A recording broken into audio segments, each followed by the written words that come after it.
Ladies and gentlemen, this is the Will County Planning and Zoning Committee regular meeting for August 19th. I'm going to ask everybody to please rise for the pledge of flag.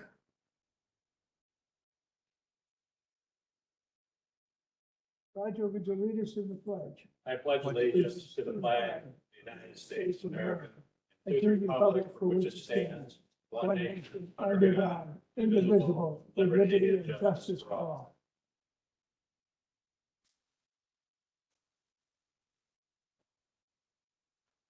May I have a roll call, please? Louis Navarrete, absent. Karen Warwick. Matthew Gala. Here. Roger Bettenhausen. Here. Kimberly Mitchell. John Kiefner. Here. Chairman Hugh Stippen. Here. We have a quorum.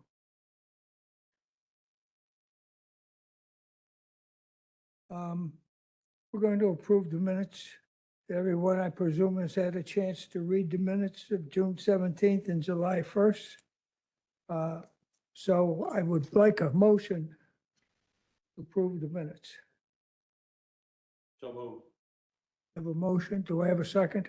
Second. I have a motion and a second. All in favor?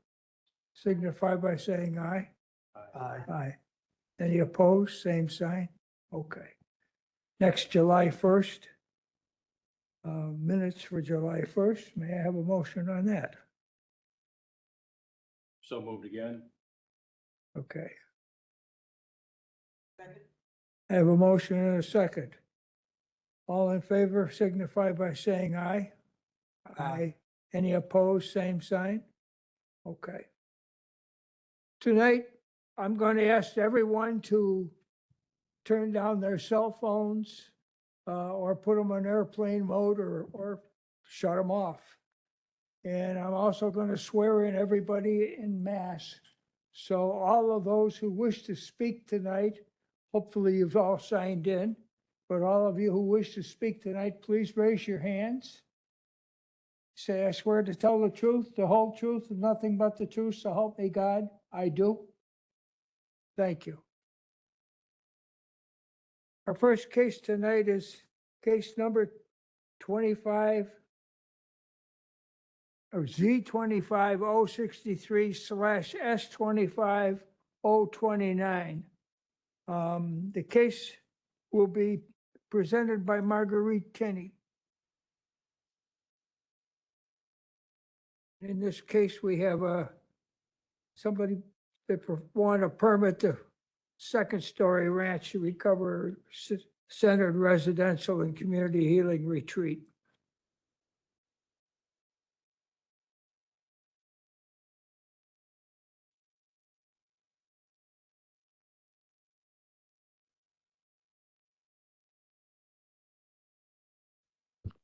Good evening. So zoning case ZC 25063 takes place in Crete Township. The subject property is 2400 Bemis Road in Crete. The owner is the Second Story Foundation, where James O'Connor is the president and director. Ken Cowan is the secretary and director. William Hepburn is director, and the Reverend Chris Burish is also a director. The agent is James O'Connor. He is here tonight. And then the attorney is Nathaniel Washburn of KGG LLC, also here tonight. So briefly, the Second Story Ranch is a program of the Second Story Foundation, and they are looking to do a long-term residential recovery and workforce development initiative for men overcoming homelessness, addiction, and institutionalization. It's located on a 68-acre rural property that has both equine and agricultural facilities, and the ranch functions as a therapeutic retreat that combines the nature, work, community to support the healing and transformation of the recovery. So generally speaking, for zoning interpretation, recovery and sobriety homes are classified as halfway houses, which is defined as a dwelling that provides temporary living arrangements for persons who are receiving supervision, rehabilitation, and counseling to help them re-enter society and live independently. Examples include, but are not limited to, programs to help residents recuperate from the effects of drug or alcohol addiction, pre-release, work release, probationary, and other programs that serve as an alternative to incarceration, and programs for persons with family or school adjustment problems.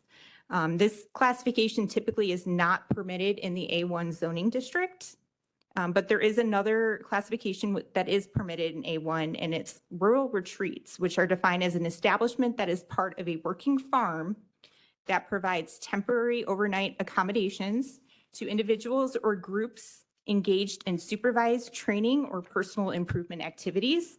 Examples include corporate retreat facilities, educational retreat facilities, and working farm learning centers. Restaurants are permitted as an accessory use.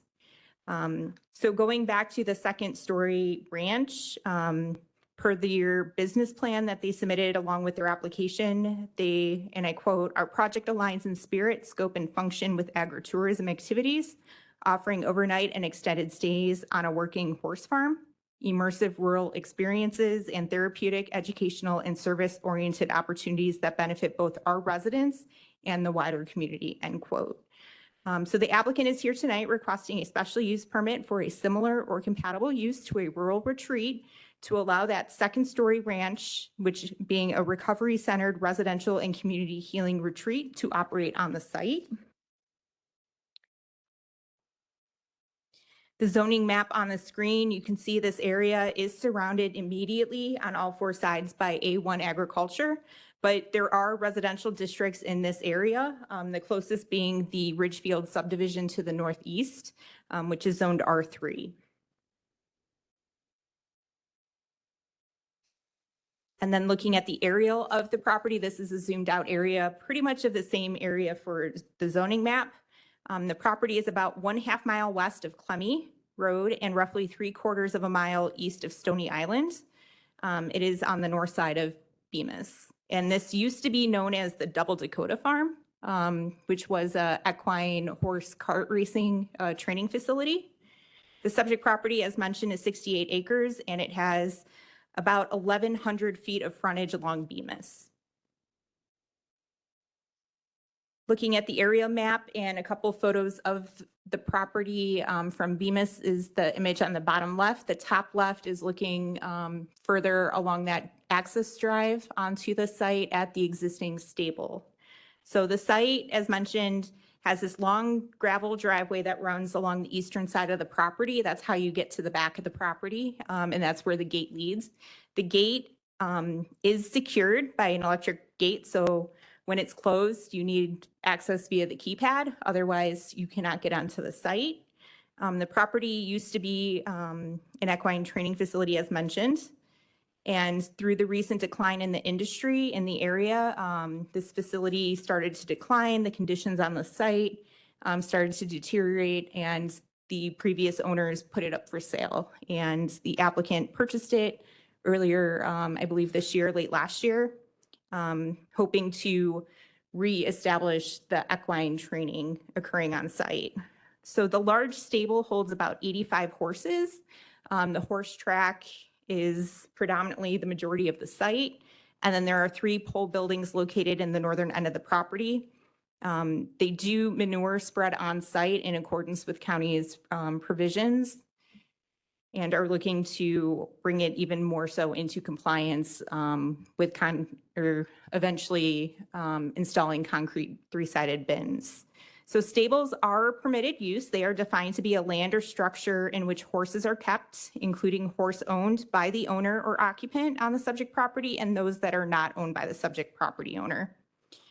Facilities that offer horse and pony rides, equestrian training, and similar services and amusements are classified as stables, and equine therapy also falls under this use.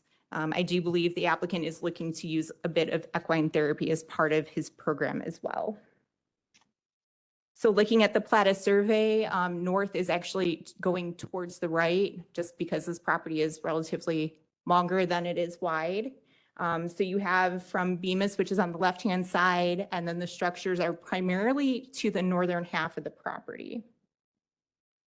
So looking at the site plan, again, you can see a little bit misshapen property, but to zoom in, what they are proposing the lodge, which is going to be the area that is the farmhouse serving the residential center for 15 members that are participating into this program. It will be an educational facility and a community hub. There will be a commercial kitchen where the members on site, as well as anybody from the general public that wishes to come and participate in the community, would be enjoying meals there. Right now, based on what you see on the site plan, the square footage is about 12,000, 13,000 square feet. The program duration for this program is about 6 to 18 months, where it would be a structured recovery programming and daily farm work. Medical, dental, mental health, and psychiatric care will be provided through a partnership with the health department if this is approved. The therapeutic model basis for this program is emphasizing hands-on work with horses, ranch duties, and living in a supportive community to help facilitate job skill building, confidence, and personal responsibility. On-site staff would be living on-site as well. So you can see 3 smaller structures that are in red. The 2 on the north are going to be for the foundation director and director of operations to live on site, who are certified counselors. So they will be part of the primary care team to be on site with the 15 members. And then the 3rd house or potential additional houses would be there for potentially future expansion, should this program be successful. The community engagement side, the ranch would host events, educational programming, service activities, welcoming guests, volunteers, and the public to the site. And then again, it's really to promote a long-term recovery, personal growth, and return to society for those who are going through the recovery process.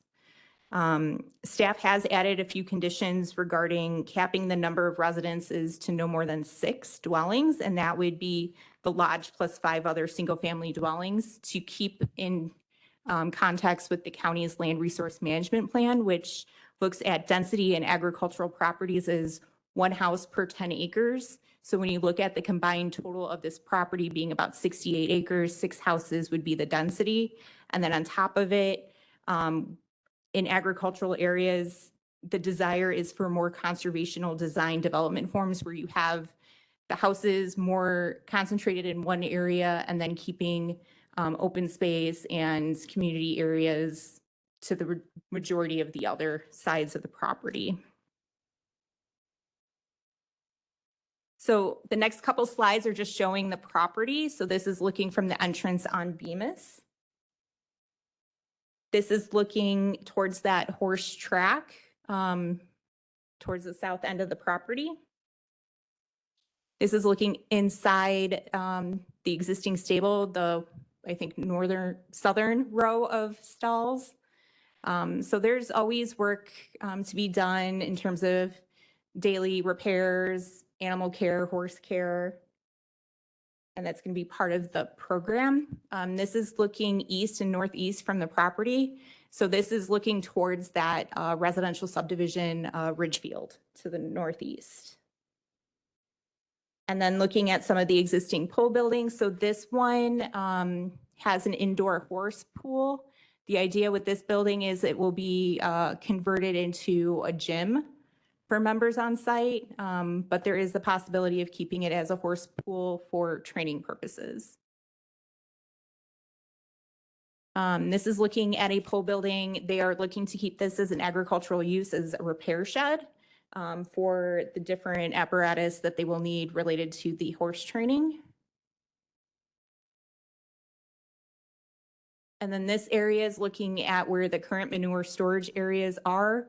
Right now, it's a work in process. They are trying to clean up the existing violations with the property, and the goal is to construct 3-sided concrete bins in this area so that they can appropriately manage the manure and then spread it to the northern part of the property.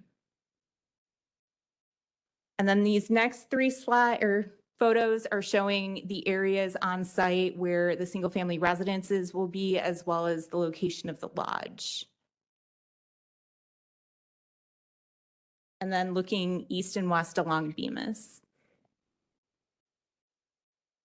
So the criteria by which special use permits requests are reviewed are outlined on the screen. An in-depth analysis is in the staff report packet. But to briefly summarize, it is staff's professional opinion that the establishment, maintenance, or operation of this special use would not be detrimental to or endanger the public's health, safety, morals, or general welfare. If this is done successfully, it would improve the health, safety, morals, and comfort and general welfare of the county, as it would offer a safe environment for those recovering from addictions and help the county provide more recovery options. Living on site where their supervised training and personal improvement activities occur supports the recovery, as the participants are provided with safe housing and work, rather than struggling to find both while maintaining their recovery progress. Regarding criteria 2, the ultimate use of the property is to continue the horse farm. Secondary is the recovery operations. And the intended workers of the ranch would be continuing their recovery journeys by living on site and working the site. The agricultural area is circumference, for lack of a better term. It's located to the north, south, east, and west. And it's very much equine. There's other equine training facilities within a mile west of this site, as well as to the north and south. Staff finds that the special use would not be injurious to the use and enjoyment of other property in the immediate vicinity that's already permitted. And as mentioned, this area is primarily agricultural. So what is planned on site is the equine training facility, but it's also allowing to have workers live on site to maintain the site. They happen to be also going through the recovery from substance abuse disorders. The site has already been built for this horse training facility, so the required infrastructure related to that has been established, but it has been deteriorating. So there will be permits needed to bring it up to par. That may be site development, it may be building permits. The new residences and lodge would require building permits from the county. And then any further structure that is looking to become more of a public-oriented building would need to meet commercial building codes and would require a change of use building permit. So likely commercial codes are going to become applicable to the site. The structures that are solely used for the equine services, where the public is not coming in, could qualify for agricultural exempt permits. But it's really going to come down to when they submit their applications, the reviews done at the county to see what's going to be qualified as what. The existing property already has access to Bemis, and the proposed development is not changing any existing access ways. And lastly, staff finds that the special use would be conforming to the applicable requirements of the A1 district outside of the special use requirements. Regarding comments, of the agencies notified as part of the initial zoning notification, the NRI, or the Natural Resource Information Report, found that the activity would have little to no effect. The EcoCat obtained from the Illinois Department of Natural Resources stated that there's no record of threatened or endangered species, natural area inventory sites, natural preserves, and things of that nature. The Will County Health Department stated that all 3 houses and the lodge could be located on the same septic system, provided that it is sized correctly. The commercial kitchen and campus-like design may result in the use needing to become a non-community public water system, which then is regulated by the Illinois Department of Public Health. And then the county permits would be required for the commercial kitchen and then the septic system. So there may be Illinois Public Health coming into play as well for permits for this development. After the staff report was published, staff received a letter from Crete Township and the board objecting to this proposed use, and that was provided as a memo. Their concerns include the safety of the community and residential neighborhoods in the near vicinity, as well as the operating uses on site that are open to the public, while this is also being seen as a recovery program where the men who are going through this program on site would be living on site, and the concern is just interacting with the public on that aspect. Staff also received a letter of objection from the Ridgefield Improvement Association. Again, another memo provided to you citing similar concerns to the township. And then the applicant provided a letter, which is the third memo associated with this, from one of the board of directors who explained his participation in this program and the mission, and why he's doing it essentially. Staff is recommending approval of this special use permit with 7 conditions, and I'm going to read through them. The first being our standard site inspection condition. The second, that it should be transferable to future property owners. This would allow another potential foundation or property owner to do a similar use to the property. If the commission wishes any of these conditions, you can modify them. You just have to make a motion to change them. Number 3 would be any structure with a change of use would require a building permit to verify the appropriate building codes that apply. Structures that have public access would be required to adhere to commercial building codes. The applicant shall comply with all requirements of the Will County Health Department and of the Illinois Department of Public Health, if applicable.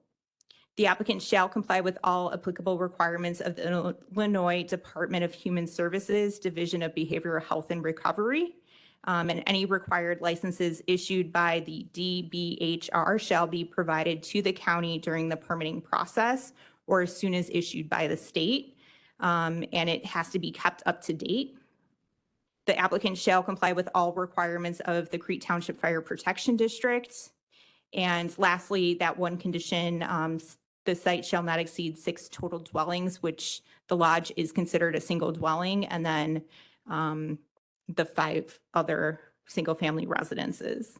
And with that, I'm happy to answer any questions. I do know the applicant and their attorneys here, and I do believe there's members of the public here to speak on this case as well.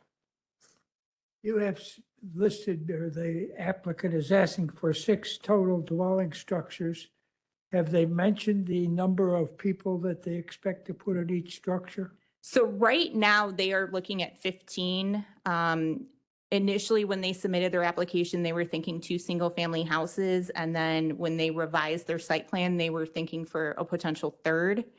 And this is to allow potentially if a program participant left the site, graduated from the program, and fell on hard times, needed an emergency place to stay, they potentially could have an extra room or 2 to take them on site and let them get the help they need as opposed to being on the streets.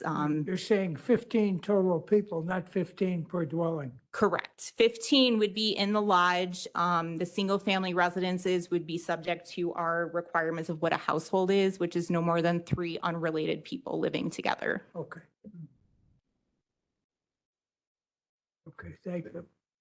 Any other questions, anyone? Thank you very much, Marguerite. May I hear from either the agent or attorney or both? Okay. Would you care to come forward and speak? We have a number of concerned citizens here tonight on this case. And I'm going to let them all speak, but I'll give you your first shot. Much appreciated, Chair. Nate Washburn, KGG LLC, here in Joliet. I'm the attorney for the applicant. And with me, I have Mr. James O'Connor, the president and property owner. Okay. So I would like to just start off by saying we appreciate your time tonight, and I think staff did an excellent job of giving this report, and we certainly stand by their recommendation. And I would likewise ask for a recommendation of approval from this body. But I do know my client would like to make a very brief statement, and then we're happy to answer any questions anybody up here might have. Sounds good. Please do. So thank you. My name is Jim O'Connor. I'm a certified alcohol and drug counselor and vice president of the board of directors of the Recovery Community Center, Joliet. and I'm the Executive Director of the Second Story Foundation. We are here because the Second Story Foundation has applied for a zoning approval for the Second Story Lodge, a project that is similar and compatible to agritourism and rural retreat uses, which are already allowable in the district. Our property is 68 acres of farmland and unincorporated creek, buffered on all sides, or 3 sides, by agricultural land. The activities on this site will not add traffic, noise, or nuisance beyond what is typical for a rural retreat or agritourism use. The land use is squarely in line with the zoning ordinance. I want to acknowledge that Crete Township submitted a letter of opposition, and we respect the right to comment, but I do need to be clear. The concern they raised in that letter that our participants pose a safety threat is based on stigma and not facts. The men who will join our program are in recovery and working hard to build stable, productive lives. They are not a danger to this community. They are people determined to rebuild within it. In fact, Will County itself recognizes that programs like ours are a public safety solution, reducing relapse, reducing crime, and restoring individuals to productive work and family life. You will hear today from Dr. Kathleen Burke, the Will County Director of Substance Use Initiatives, who oversees countywide safety and recovery efforts. You also hear from Dr. Sharma, a clinical director and owner of multiple recovery homes in Joliet, who can speak with authority to the stability and safety of these programs. And you'll hear from men whose lives have already been transformed through the Second Story Foundation and rural farm-based programs. This project is not about risk, it's about restoration, renewal, and rural compatibility. It is about taking farmland and putting it to use in a way that brings healing and stability while fitting squarely within the categories of use the ordinance already allows. We respectfully ask that you judge this application on the merits of the land use and compatibility, not on stigma or fear. The record will show this is a safe, appropriate, and beneficial use of the property, and one that strengthens, not threatens the community. Thank you. Would you please take a seat up front so we Mr. can? Chairman, can I ask Mr. O'Connor a couple questions? Absolutely, you Anything. may, sir. So I do remember seeing an article in the Farm Week newspaper about this, and I don't remember anything about it. That's all right. I remember that it was an addiction program. Are you currently doing any work there with people now and horses? What's going on at the site right now? So we bought the site in March. We closed on the property. The property, as we bought it, it is a harness racing training facility, 84 stalls, about 40 horses boarded there training. Since we bought it, we've had over 100 volunteers on site. We've developed a rescue horse program with 3 horses. And we are working, how do I put this? I don't want to misstate this. We are running a recovery-oriented community service program in partnership with the Recovery Community Center of Joliet. And in that program, we help people, mostly who are connected to the Will County problem-solving courts, get their community service hours satisfied in a compassionate rural setting. And that's been ongoing? That's been going since our first client or first member was out there on April 8th. But you only have 3 horses there now, or is there more? There's three of ours, 3 horses ours. So is it running as a boarding facility? Correct. Okay. And so the people are taking care of more than just those 3 horses? Our people are not. The boarders take care of their own horses. Okay. Yeah, we don't I'm have, wondering how many people you have on site daily? yeah, we don't employ anyone there. We don't have any of our own staff taking care of those horses. We have volunteers taking care of the 3 recovery horses. Are those volunteers people that are going through the addiction recovery, or are they just? No. Okay, that's where I'll try. Okay, So you're currently not doing any like addiction work with many people there? other than helping people who are in recovery, who are justice involved, get their community service hours satisfied. Thank you. Is there any other questions from the board? You currently have no one living there on site? There are Clients? 2 people that are living on site. They are not our clients. They were the barn manager that came with the property from the former owner. So who has institutional knowledge of the place. Okay, thank you. Thank you very much. Thank you very I'll much. ask you to please take a seat. We'll listen to the concerned citizens.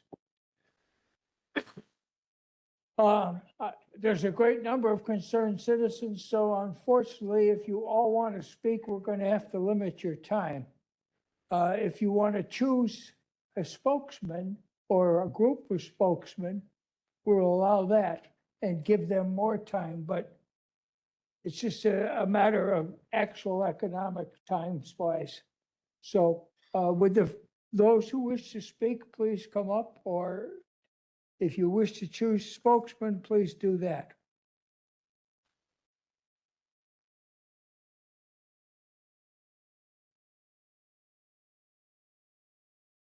I'm going to ask you to get in line on the far wall. So be careful coming down the stairs, please. You wouldn't all have to line up. I mean, you could put 3 or 4 people there. We don't expect people to stand for 20, 30 minutes and hold the wall up. Yeah. Or the wall hold you up, I should say. I don't like standing in lines. Nor do I. You're welcome to come down and speak. Please give your name for the record. Hello, my name is Cheryl Albrecht. I'm a Crete Township trustee. Our supervisor, Michael LaCar, sent a statement that we all agreed with, but I just wanted to point out a few of the points for there. During a regular board meeting of the Crete Township Board of Trustees, the board unanimously voted to recommend denial of the application for ZC-25-063, requesting a special use permit for similar and compatible use to rural retreat for the purpose of constructing a second-story lodge and residence on the property. I'm hope that you've read several of our points. We all have read the letter. Okay, great. So I just wanted to say that we do not believe that the applicant's primary mission of providing communal living or group home for up to 15 men recovering from severe substance abuse is compatible with agritourism activities, such as overnight and extended stays, public meal facilities, acoustic events open to the public, including youth. The board recognizes the efforts by Second Story Foundation to provide an intensive support recovery home and jobs program, as noted in their promotional booklet. The board also recognizes the Second Story Foundation has apparently secured support from the Will County Community Mental Health Board, among others. The board also recognizes the need for effective programs to address substance abuse nationally. However, the board first and foremost must consider the safety and quality of life of all of our residents, and we believe that a group home of this type could pose a danger to the adjacent residential communities. Moreover, we believe that combining agritourism to the public concurrent with the treatment of men recovering from severe substance abuse disorder does not appear to be compatible in a safe way. The Crete Township Board recommends denial of the application. Okay, thank you.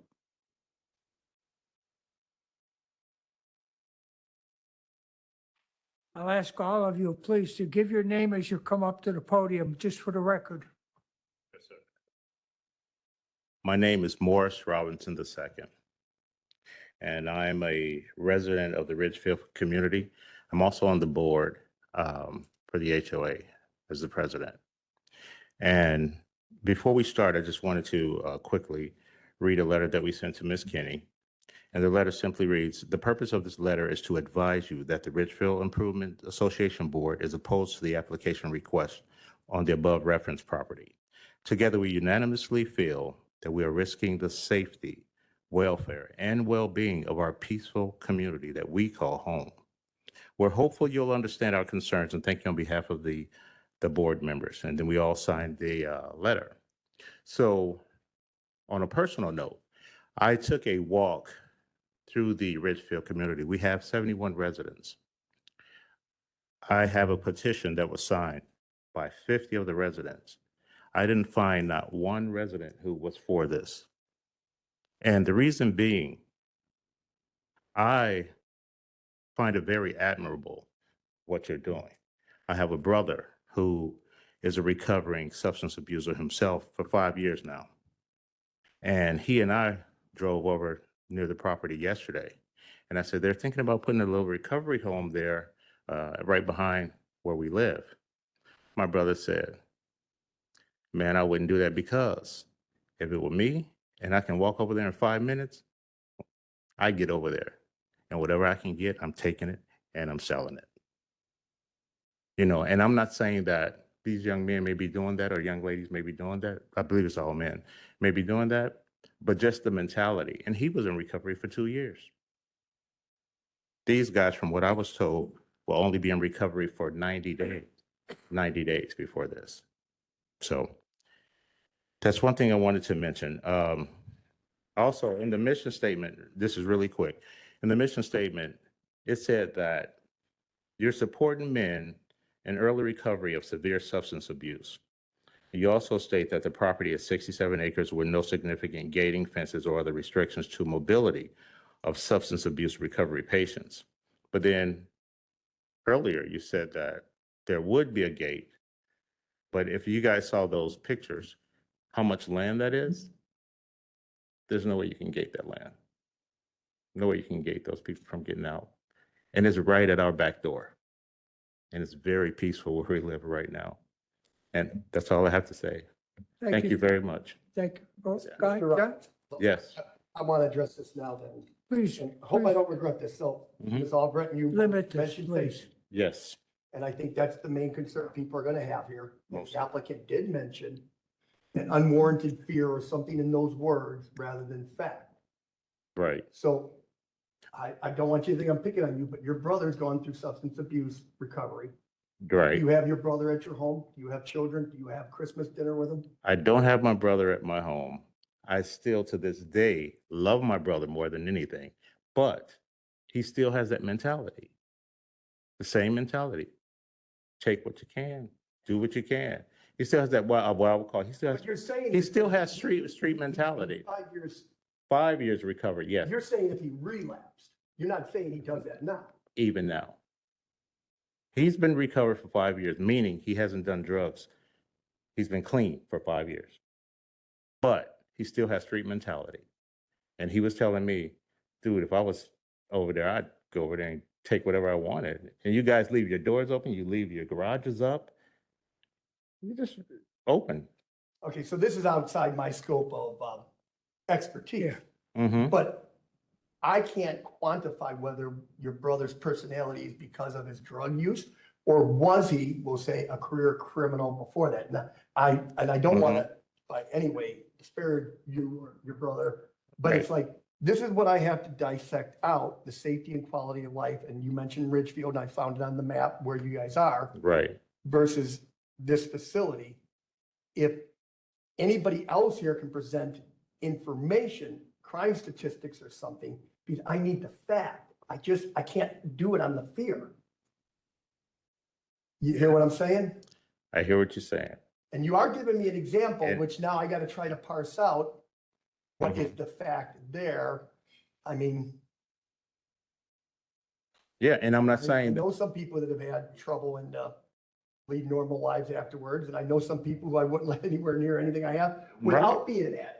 right, Who have and- sticky fingers, as you are somewhat saying, but yeah, and all people are different. We know that. You know, my brother's different from the guys that may be at the facility, but it's that mentality just gets me. I was just given this letter. I'll read this really quick for you.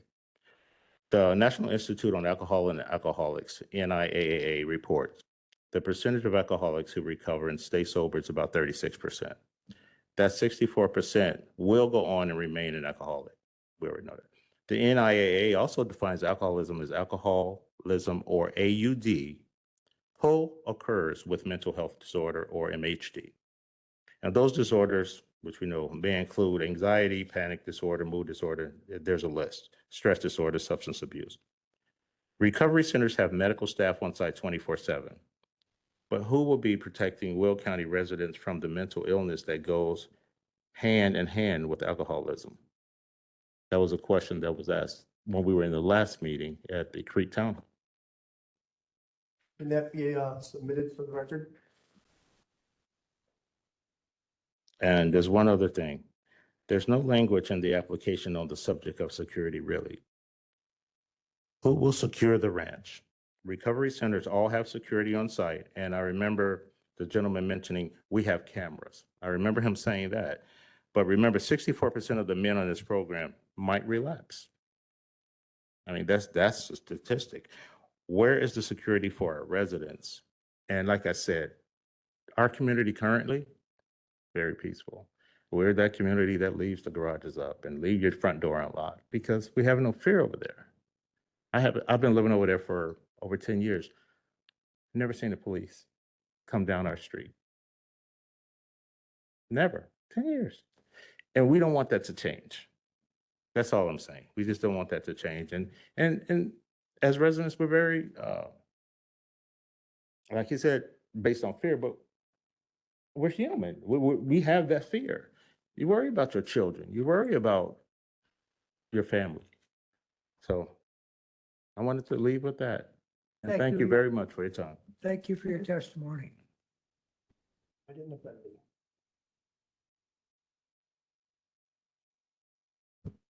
Good evening. My name is Bill Owens. I'm Do you also, have that paper? yep, I have it around here. while he's walking up here. My name is Bill Owens. I'm also a member of the Ridgefield community. Moved there 3 years ago. The way I read the facts, 155-16.40 special use permit says that it also is comfort-based, right? And there's not really a data point that can argue the feeling of comfort, right? It's kind of a gray area. I understand that.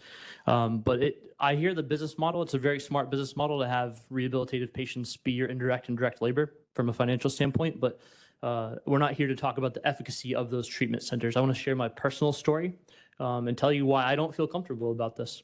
I grew up in West Virginia, and much of my dad's side of the family was in and out of these facilities. I watched them in and out from the time I was a teenager, my father included. And I was thankfully able to escape that.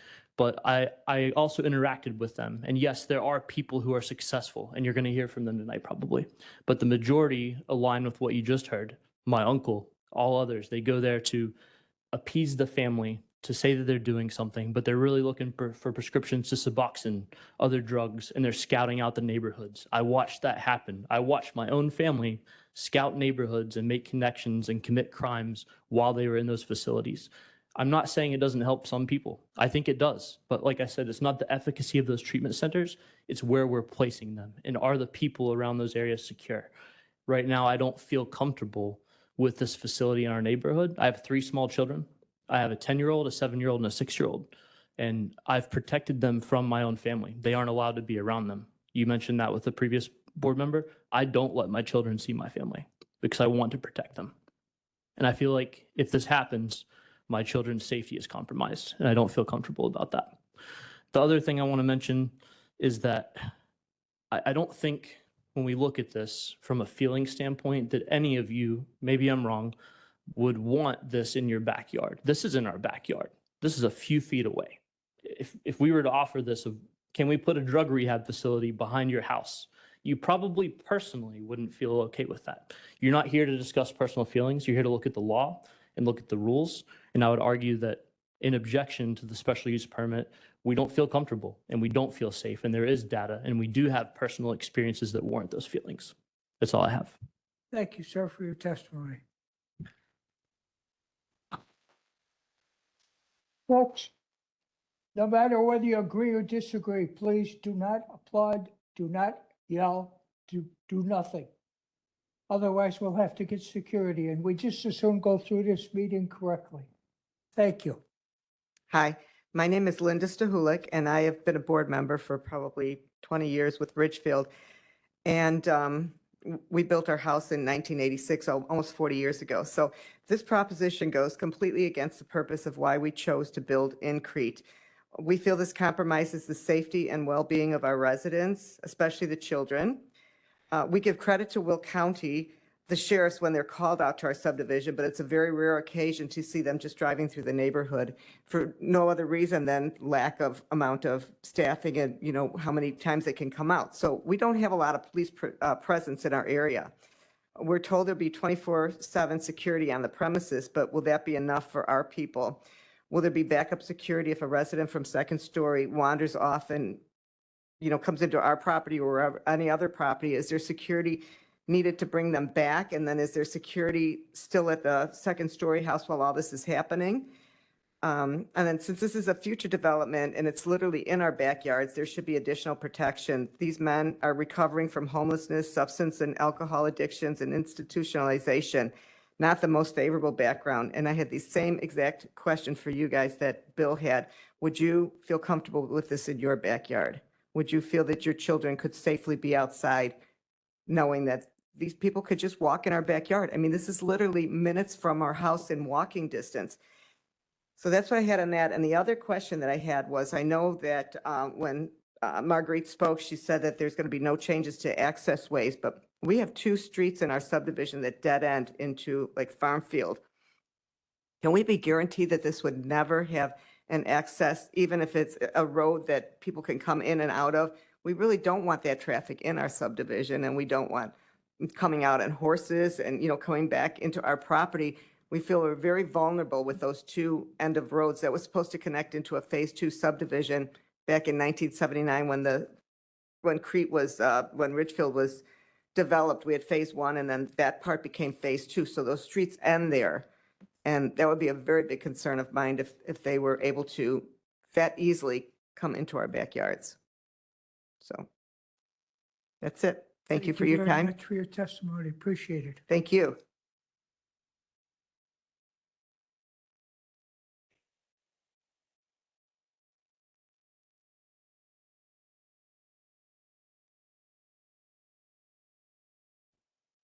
I'm Mary Lou Kovac, a resident of Ridgefield subdivision. Because of the tax exempt status that will certainly accompany a facility of this nature in our area, we homeowners will definitely be subjected to a substantially higher tax rate because of the necessary provision of this facility for police and fire protection and infrastructure maintenance. Can you please comment on this? Will it affect our property taxes, which are already becoming almost unaffordable? Yes. That's just one concern I have.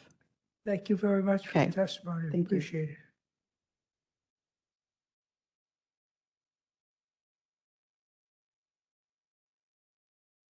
Good evening. My name is Freddie Hughes, and I live at 2431 Royal Ridge Drive.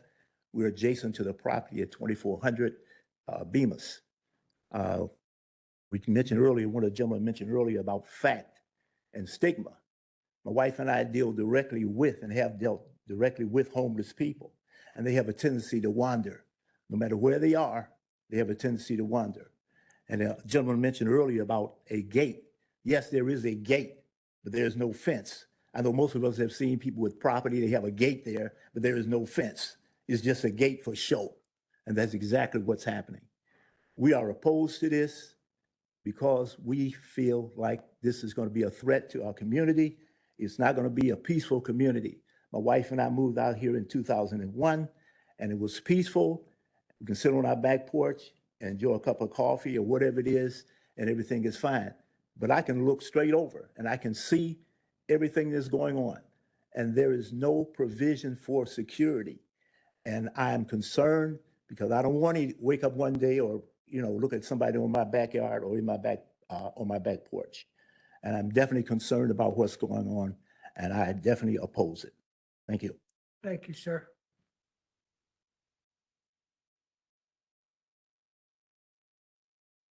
Oh, Chris Ross. I am probably the most recent homeowner in the entire subdivision. From my back porch, I am able to see the facility, much like my neighbor. I too have worked with the underprivileged, people with homeless and addiction problems in the city of Chicago. I've taught job training skills, so on and so forth. I'm very familiar with that community of people. And, with all due respect for what you're trying to do, I don't want them living by my house. You can have them live by your house. I can see them outside. I can see the facility behind me. I'm concerned about, one of the points that was mentioned about the property taxes, but what about the value of my property, right? The value statistically, drug treatment programs around homes, the value of those homes go down as well, right? So there's that, there's the traffic. Through the photos that were shown, there are these areas and there are these streets that are right in front of my home that are now going to be accessible to this area. I don't want that. That's not why I bought my property, right? My children, my fiance. So I'm the only man, besides my male dog, I'm the only man in my home, right? I have to protect my family the best way that I can and protect my community also. I oppose strictly and vehemently against this. I'm not for this at all. And I would absolutely ask that you guys consider if this were your home. That's it. Thank you, sir.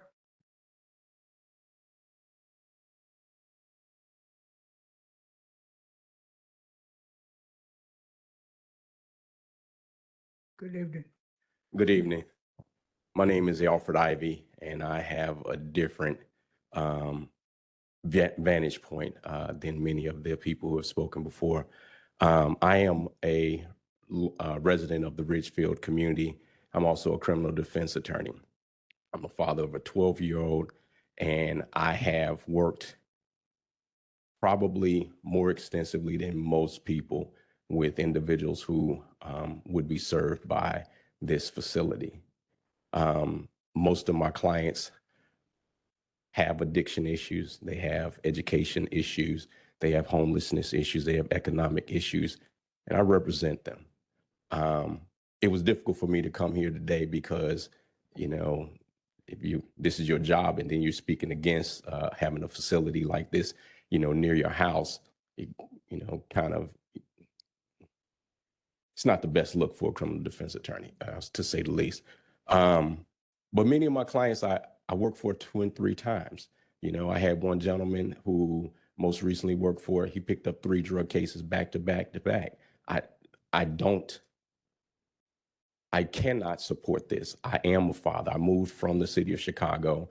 I grew up on the west side of Chicago. I lived on the south side of Chicago.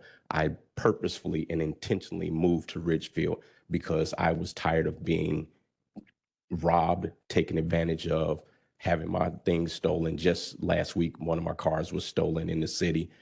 Hey, I can't support this. There's no dream scenario, none that I could come up with based on 23 years of legal experience of all the work that I've done multiple times. I cannot. And if you think about it from, I don't know what anybody else's background is, but if you worked in this area as much as I have, the statistics. They're not statistics. These are real stories. These are real people's lives that are at stake here. I'm not just talking about my house and my property getting stolen. These are things that I can replace. But I'm a father of a little girl. She's irreplaceable. And there's nothing that this thing, you cannot assure me of that. There's no protection that you can give me that will give me that type of assurance that my child will be safe with a facility of this nature in that area. And taxes go up, property values go down, they move back and forth. That's not my concern. My concern is the people that I live with. And just like the gentleman spoke before, I'm the only male in my house to protect my family, my wife and my daughter. There is no world in which I could even fathom, just having all these years of experience that I've had, where I could support this. I couldn't support it in your yard. I couldn't support it in anybody's yard. Is it necessary? Certainly. Can we be here? It cannot. You can't put it there. We are people with real lives who will hurt in real ways that you cannot protect.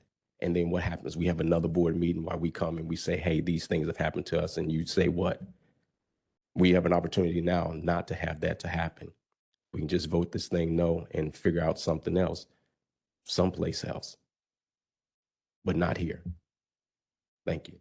Sir, before you leave, Yes, let me just draw on your 23 years of experience. The people that you defended over the years, do you have any of those examples that the people are recovered, or are they typically, you defend them and then they go out and repeat again, and you defend them again, they go out and repeat again? So depending upon, so we have the, what we call the drug court programs. So those programs, some people do graduate from those programs and they are successful for a time. But then when I see them again, I know what happens. The gentleman that I was just speaking of, he picked up 3 meth cases back to back. Another young lady hired me for a civil case, which was actually a very good civil case. But before we could get to her case, she got picked up again for another drug case. The economic issues we deal greatly with the stigma that comes with, the incarceration and the backgrounds. You can't shake it. You can be convicted 20 years ago and you still will have that stigma. So the economic disadvantages that come from that, the educational disadvantages that are there, those are things that are not easily shaken.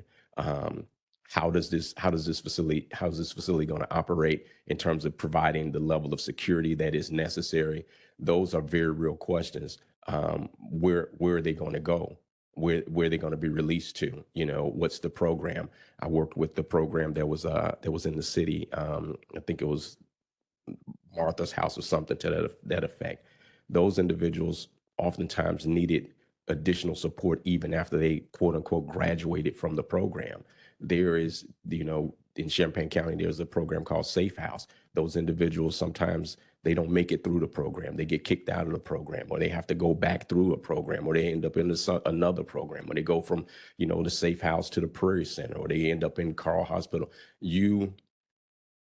Addiction is a very real thing that is not easily shaken, because you have to maintain those levels of support. When people talk about being alcoholics and they say, I'm so many years or so many days sober, you would think like after 5 years sober that someone can remain sober, or 5 years clean or 10 years clean. It's not really like that. All it takes is one, and then they go on benders. I've had clients literally beg me to send them to prison so that they can get clean, because they can't get clean out on the streets, and then get out and then die from a drug overdose within 2 weeks of them getting out. I got 1,000 stories. I can write a book and change all the names, but every story would be true. That's lawyers' lives. We're boring people. We don't have any stories of our own. We have other people's stories that we deal with. And these are very real stories. And the type of escalation of criminal activity that impacts people. You can start off with stealing meat at Walmart and end up breaking into somebody's house to, grabbing somebody. I've done sexual assault cases. I've done you name it, I've done it. 3 weeks ago, I tried a murder case. I mean, I don't really know what the stories I can tell you. I can just know, like, look, this is real. You don't have all of these people from the same community coming here tonight to voice their objection because we just care about our taxes. Our taxes have been going up for years. They go up like about $1,000 a year. Nobody's moved. Why? Because we feel safe. Why do we come out here? Everybody who spoke talked about being safe in this neighborhood. Some people have been here since the subdivision was first built. You talk about 30, 40 years of safety. No, that's not something you can trade for. There's no tax that, I suppose you can raise it higher enough that we would say, okay, we can't take it anymore. But we're going to look for another place where we feel like our children will be safe there, where our wives will be safe there.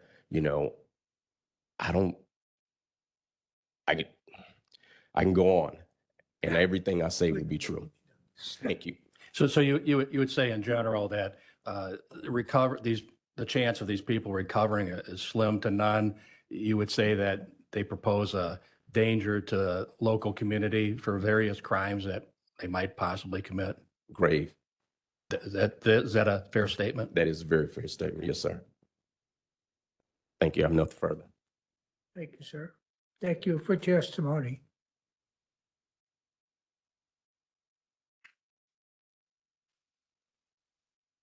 My name's Ken Cowan. I'm a board member of the Second Story Foundation. I reside at 8203 West 125th Street in Palos Park, and I am writing today with a heartfelt support for the zoning application at 2400 Bemis Road in Crete Township. And I thank you for the opportunity to share a vision that I believe has the power to transform lives and enrich the greater community. The inspiration for our initiative comes from a place close both to my home and to my heart, the Community Center Foundation and Children's Farm in Palos Park. For over 90 years, the center has served as a place of healing, joy, and connection, a vital part of our community's fabric. Its impact goes far beyond its buildings and programs. It has quietly shaped thousands of lives for the better. At the heart of the center lies the Pathway to Sobriety program, a long-term recovery initiative for men seeking new beginning. Despite its proximity to high-value homes, many of which have sold for over $1 million, there's never been a decline in neighborhood safety or property values. In fact, these homes and their owners have coexisted peacefully with this recovery community, many unaware of the quiet transformation happening just down the road. The center is known just not for its recovery program, but for its vibrant offering, school visits to the farm, community Easter egg hunts, Arbor Day celebrations, organic gardens, summer camps, art classes, book readings, and spiritual services. It is a place that welcomes everyone, children, families, and individuals of all ages, fostering a sense of togetherness that is increasingly rare. The Pathway to Sobriety program has operated for over 50 years without a single criminal incident involving its participants. It supports 15 men at a time, helping them rebuild their lives through counseling, peer support, financial literacy, and meaningful work. The program is integrated into a community setting that includes a kindergarten and children's overnight camps, further proof that healing and safety can go hand in hand. I have lived in Palos Park for 60 years, and I've witnessed the power of this model firsthand. We at the Second Story Foundation are committed to bring that same spirit to 2400 Bemis Road. To lead this effort, we've engaged Jimmy O'Connor, a certified counselor and a former director of the Pathway to Sobriety program, and now executive director of Second Story. Under his leadership, we aim to create a safe, welcoming, and life-giving environment on a property that is currently a fading horse ranch. Our proposal includes a lodge to house 15 men in recovery, along with modest on-site residences for Mr. O'Connor and our ranch manager. More than just buildings, these will be places of purpose, healing, and community, offering dignity and hope to those who've often been cast aside. We are not asking simply for a zoning change. We're asking for a chance to build something meaningful, a place where transformation is not only possible, but expected, a place where the community can gather, grow, and thrive together. On behalf of the Second Story Foundation and the lives we hope to serve, we thank you for your time, your thoughtfulness, and your consideration. Thank you for your testimony.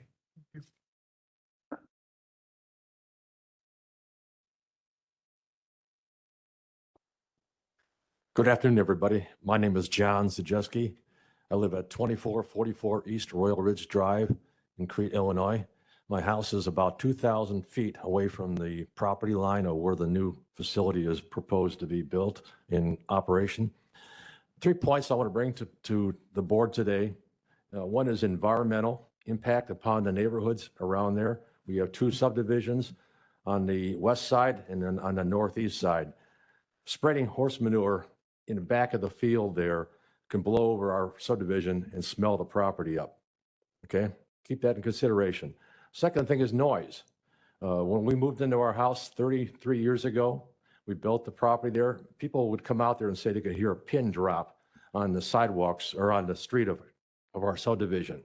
And that's not the way it is today. There's a lot of noise out there from the roads on 394 And even in the morning or afternoon or evenings, you can hear the horse trotting or weaning out there at the property that this facility is going to be operational at. And then the third thing I want to bring up, to point out here, is I just saw this situation drop on Zillow, okay? If you remember, the plot plan had the operational facility where they're going to put their facility into existence. There was 2 other lots just adjoining the property itself that are just posted a $1.4 million for sale sign on it. Let me read what it says in there. It says 2 contiguous lots in Will County zoned A1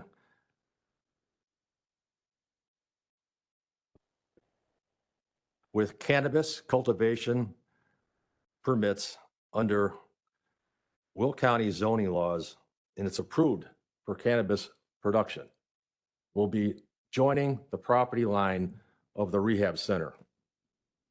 Okay? So what does that mean? I can walk up there and get myself a little bit of weed real quick. I'm back in the rehab again, right?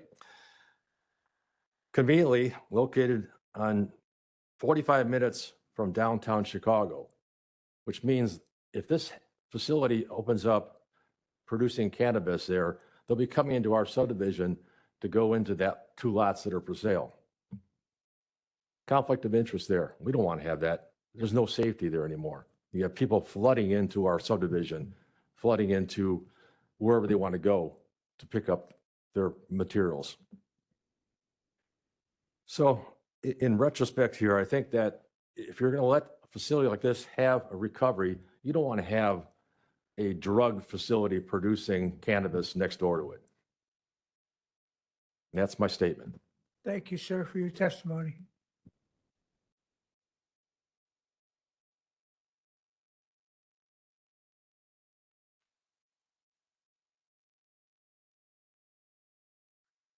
Hello, everyone. My name is Sam Cernick. I am here in support of Second Story Foundation. I appreciate an opportunity to share some of my experience, and I hope to not only serve as an example of the results of long-term recovery programs, but also provide some firsthand perspective into the importance of recovery and its impact on the community. My brother, Frank Cernick, passed away October 23rd, 2006 at only 20 years old. Charlie Brick, March 31st, 2013, 22 years old. Ahmad Omar, May 4th, 2019, 28 years old. Kevin Suarez, April 16th, 2020, 29 years old. Unfortunately, I can keep going, but I'm afraid we don't have enough time here tonight to give you all the names of the lives that I've seen senselessly lost to substance abuse. And I'm only one person. I just hope only by now you guys are starting to see my point. My personal experiences aside, there's the truth that 32% of America's population will suffer a loss caused by opiates. That's 82.7 million people, proving that the addict alone is not the only one who suffers. If we figure in alcohol-related deaths, according to the CDC, around 178,000 deaths occur annually as a result of excessive consumption. Another 11,654 lose their life in a DUI-related car accident. There's 32 people every day at a rate of 1 death every 45 minutes.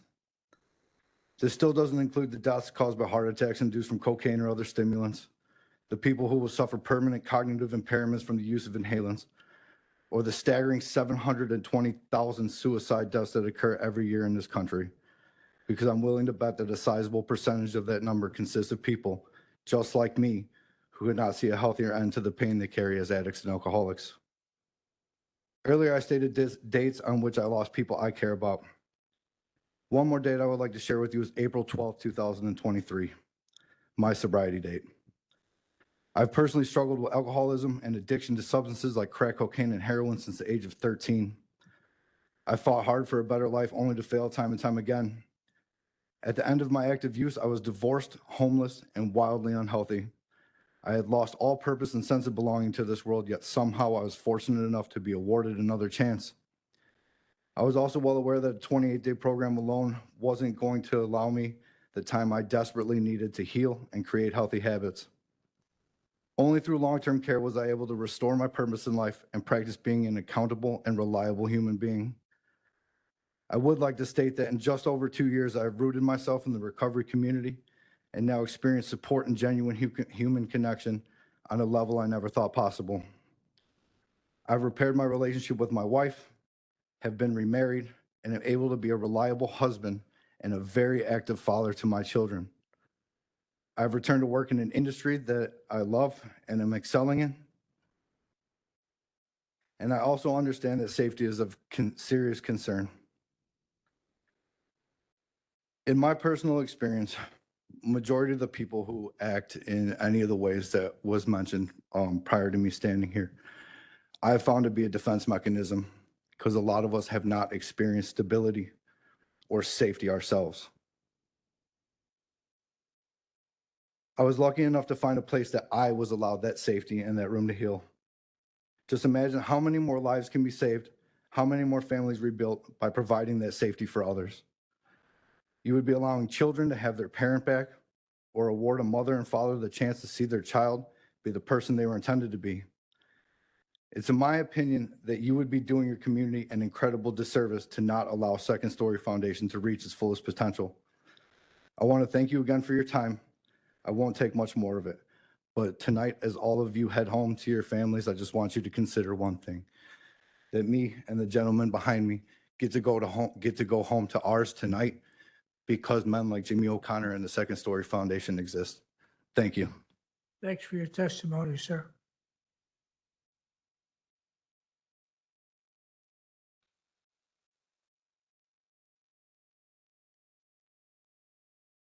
Hello, my name is Tim Galloway. Like Ken and Sam said, I know there's a lot of concerns, fear, of the unknown, things like that. Ken said a lot that I agree with. Palos Park is where I went to recovery at the center. It's very much a similar program, I think, that Jimmy would like to envision. Jimmy's been talking to me about this program since I met him, I think 16 months ago, and he's come a long way in just a short amount of time. I can look out the back porch of where I was in long-term recovery for 10 months in Palos Park in the middle of the woods, and I can see all the neighbors' houses. Not only could I see their houses, but I got to meet a lot of them. Just this week, in fact, I took my children with me to volunteer at the Children's Farm. It's our largest fundraiser that we do for Pathway to Sobriety. I think this year we have a record number of volunteers there. I don't know the exact number. It's well over 100. They all come from this community. A lot of them are from Will County. So I know all of them by first name basis. They all wear their name tags, right? But I know them from last year. My kids were there with me this weekend to help volunteer, and they all remembered my name. And they were an integral part of my recovery. The stigma that's attached to addiction and alcoholism is real, and I think there should be a certain amount of shame that should be associated with that. But at the same time, we're not well. And we need places to get well. Will County is on the cusp of becoming a leader in Illinois in what they're going to be doing here. I just read, a statement from one of the executives of Will County Board in June. They received $2 million to give out to places that want to do recovery, and they're giving out grants of $250,000 each. Where are they going to do the recovery? We have to do it somewhere. It's a beautiful property, beautiful people. Palos Park, home values. Well, my wife's a doctor, and we can't quite afford to move in there yet. So the home values are great. The neighbors, we've been operating there for, I think, 60 some years. Like Ken said, never have any kind of police events out there. The people that come to the programs are screened. And not only are they screened, but they're taken care of and they're loved and they're shown compassion and they're given a real opportunity to recover. It's a weird thing to get in a room full of guys and some of the first words out of their mouth is, I really love horses, but that's the impact that programs like this have on us. Taxes, taxes are high everywhere. That's kind of our representatives, right? Or we have really great schools that we're proud of too. So that's a great plus. Plus, we also have more revenue to help people. The children's safety and things like that, these are very emotional issues. I get that. And so I can only bring to the table, not emotion. I don't want to do that because I don't live in fear anymore. I will bring to the table, and not anecdotal data, but real data. If you want to look at the crime rates in Palos Park, fairly non-existent. We work in hand with the community. Most of the people that live right around the center volunteer and help there. They put their money where their mouth is, and they come out and they support us. They're not concerned for their safety, but I do understand the fear. There is a real stigma attached to all of this. I get that. The community, though, has been better for it.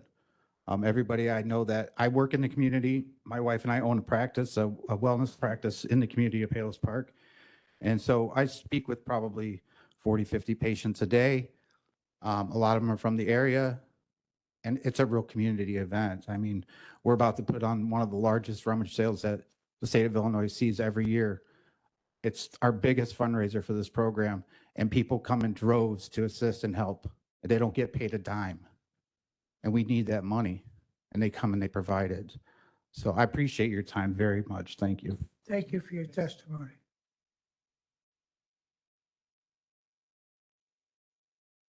Hi, my name is Tommy Carroll. I am here tonight in my, support for the approval of this special use permit. And I just wanted to share some of my experience with struggling with alcoholism and addiction and what long-term recovery program and farm-based work program, what it's done for me. For most of my adult life, I struggled with alcohol and addiction for years and years and years.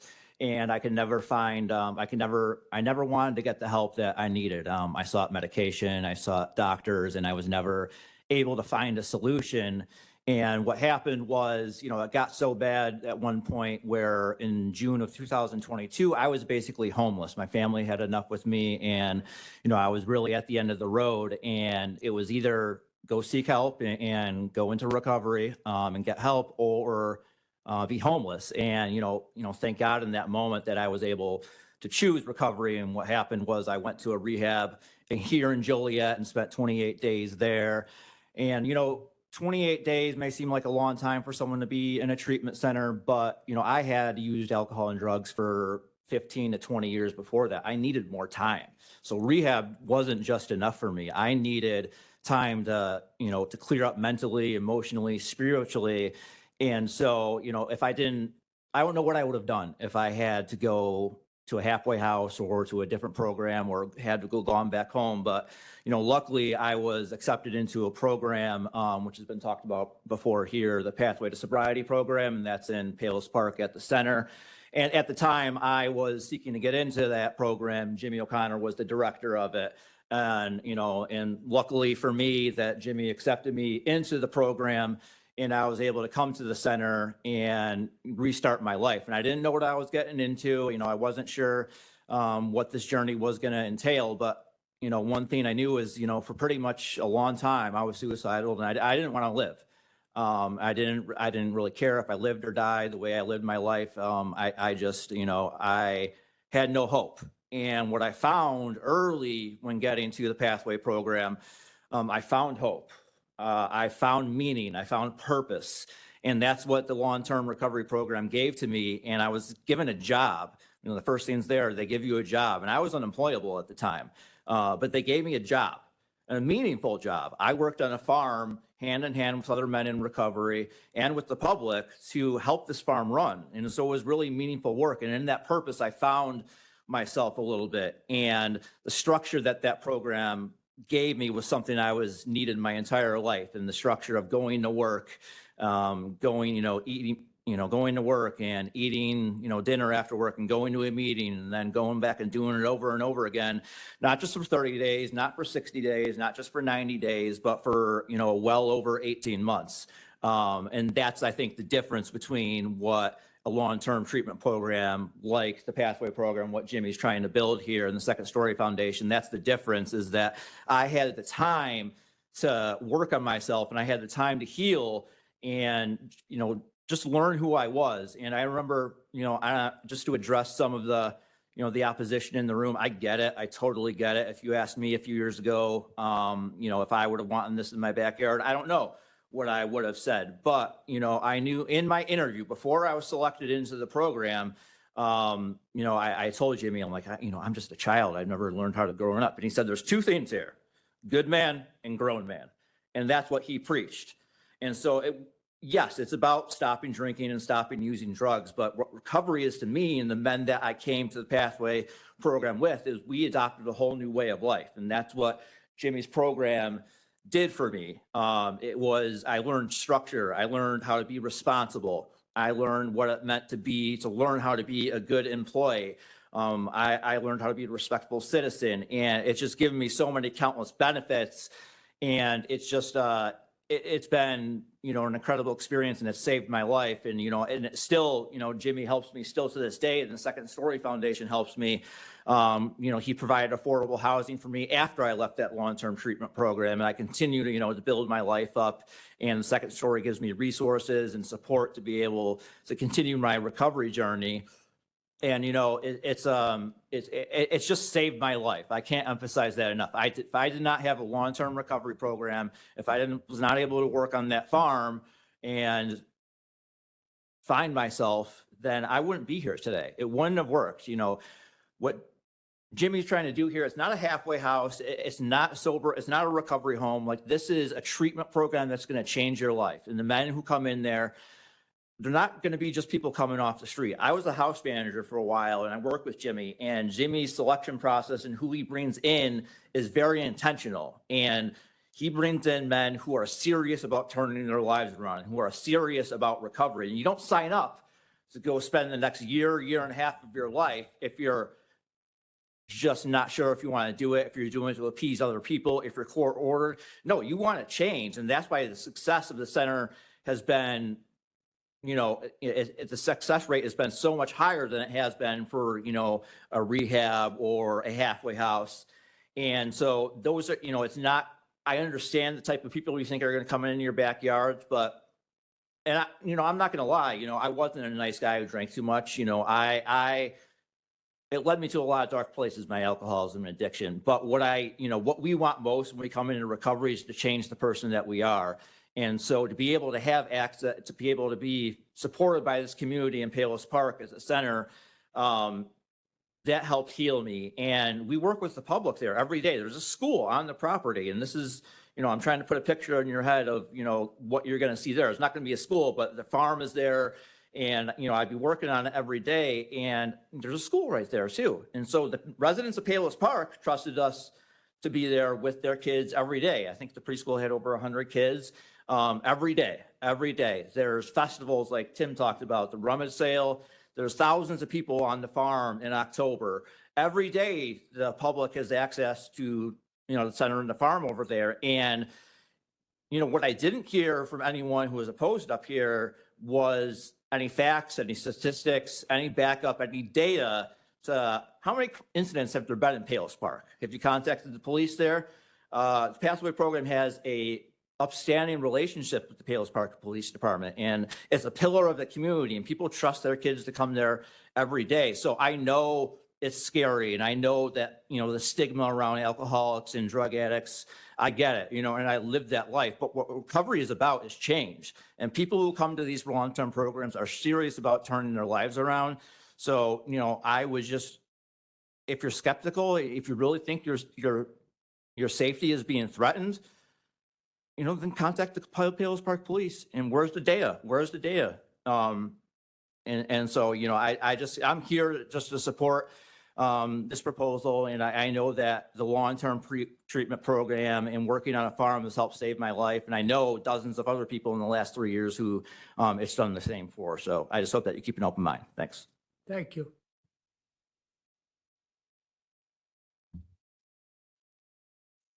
Sean Hines. I'm here in support of Second Story. I have some words written down.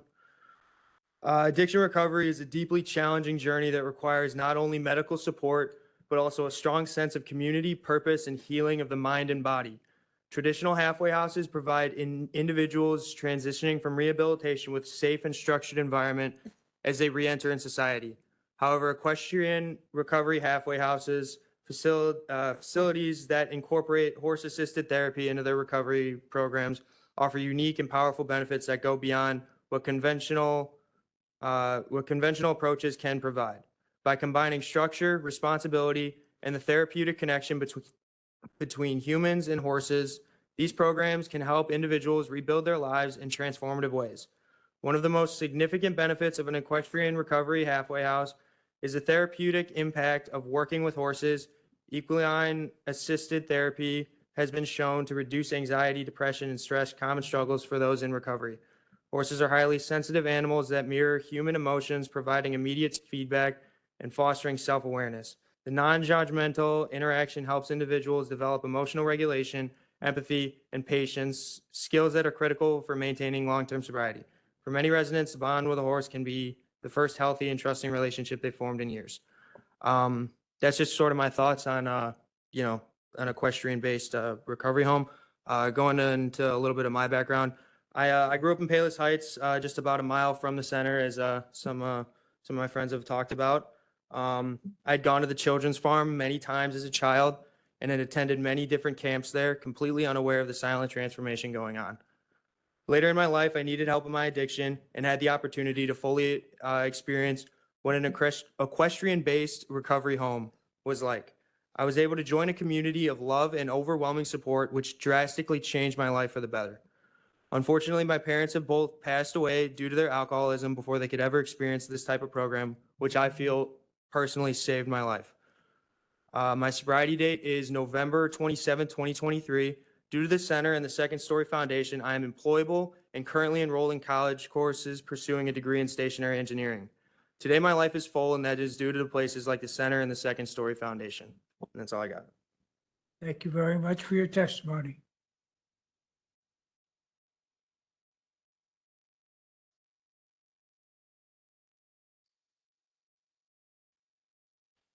Hello, my name is Joanne Hughes. My husband spoke before. He was up here, Freddie Hughes. We live at 2431 East Royal Ridge Drive in Crete, Illinois. And it's really something that as these different pictures were being shown on this overhead here, we actually saw the back of our house in one of those pictures to show you the close proximity that we and my neighbors, our neighbors, are to this planned project.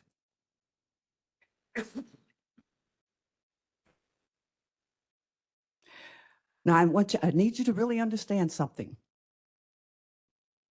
We're not, our area, our neighborhood in Crete, Illinois, we're not trying to destroy this well-intentioned and much-needed vision that this Second Story movement is going to provide for those in need. However, what I like to say is that it's not the facility that we're having a problem with. Like I said, it's very much needed. It's location, location, location. There are hundreds of available acres in Crete, Illinois, where this particular home, I will say, can be erected. And I just want to share something on a slightly personal level with you. My husband and I pastor a church that's located in the heart of Chicago Heights, Illinois, where much of the population consists of alcoholics and drug abusers. And we have arrived at church on some Sunday mornings and found these alcoholics and drug abusers on our church steps. We have fed and clothed many of them that were asleep on our church steps. And they came back time after time in need of the same thing. Some type of shelter, clothing, food, which we gladly provided for them.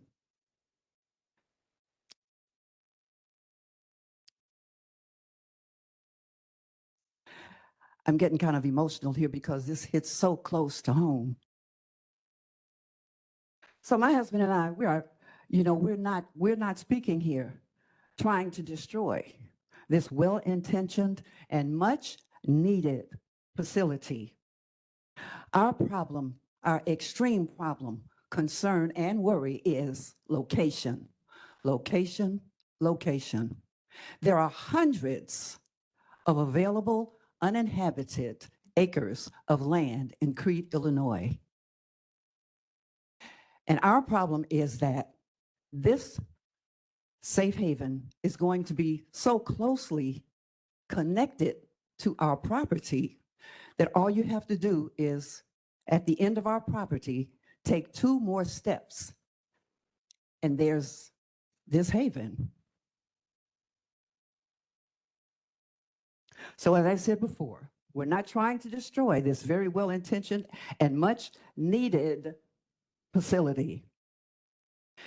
We're just concerned for the safety and security of our homes, our families, and our children, because from personal experience, my husband and I know that recovering, but not recovered is an entirely different situation.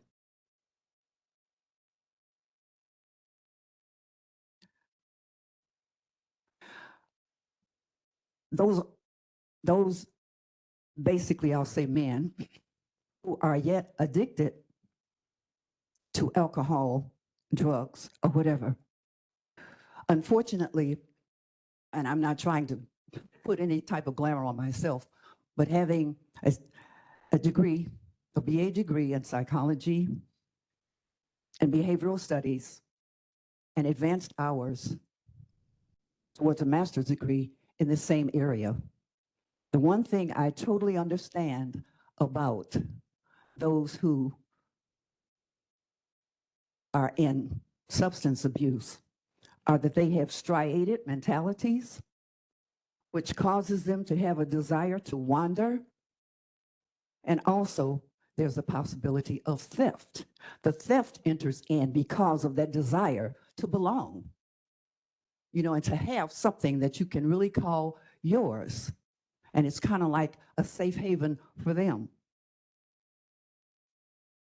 These feelings are understood. So we're not unsympathetic towards this need. We know there's a need for havens such as this second movement wants to do. That is no problem. As a matter of fact, if it were possible for us, my husband and I would even, be willing to give our services in this place. However, our main problem, our main concern, our number one worry and hesitation in all of this is location, location, location. We want to help as many of these unfortunate, I'll say, people as we possibly can, but not in our backyard. Thank you. There are so many other areas where this facility could be erected that why they would choose a neighborhood area is almost beyond our comprehension. We know that it was inhabited before by a racetrack, and in this area is where they kept the horses. The area that they're speaking of is where they kept the horses, training them. I used to sit on my back porch and watch the men who were employed there ride these horses around the track, giving them exercise and training. And it was beautiful. I loved it. That was fine for that particular activity. However, because it's no longer there and hasn't been for several years, now that land is vacant. And so I'm sure, because it's such prime land, I'm sure that's why this, I'll just say, company wants to inhabit that.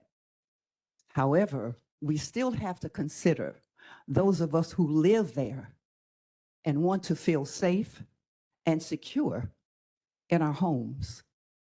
Thank you for your testimony, ma'am. So is that Appreciate it for me? So thank you so much for your concern. Just want you to know that we are not against this project. We're just against the location. Thank you.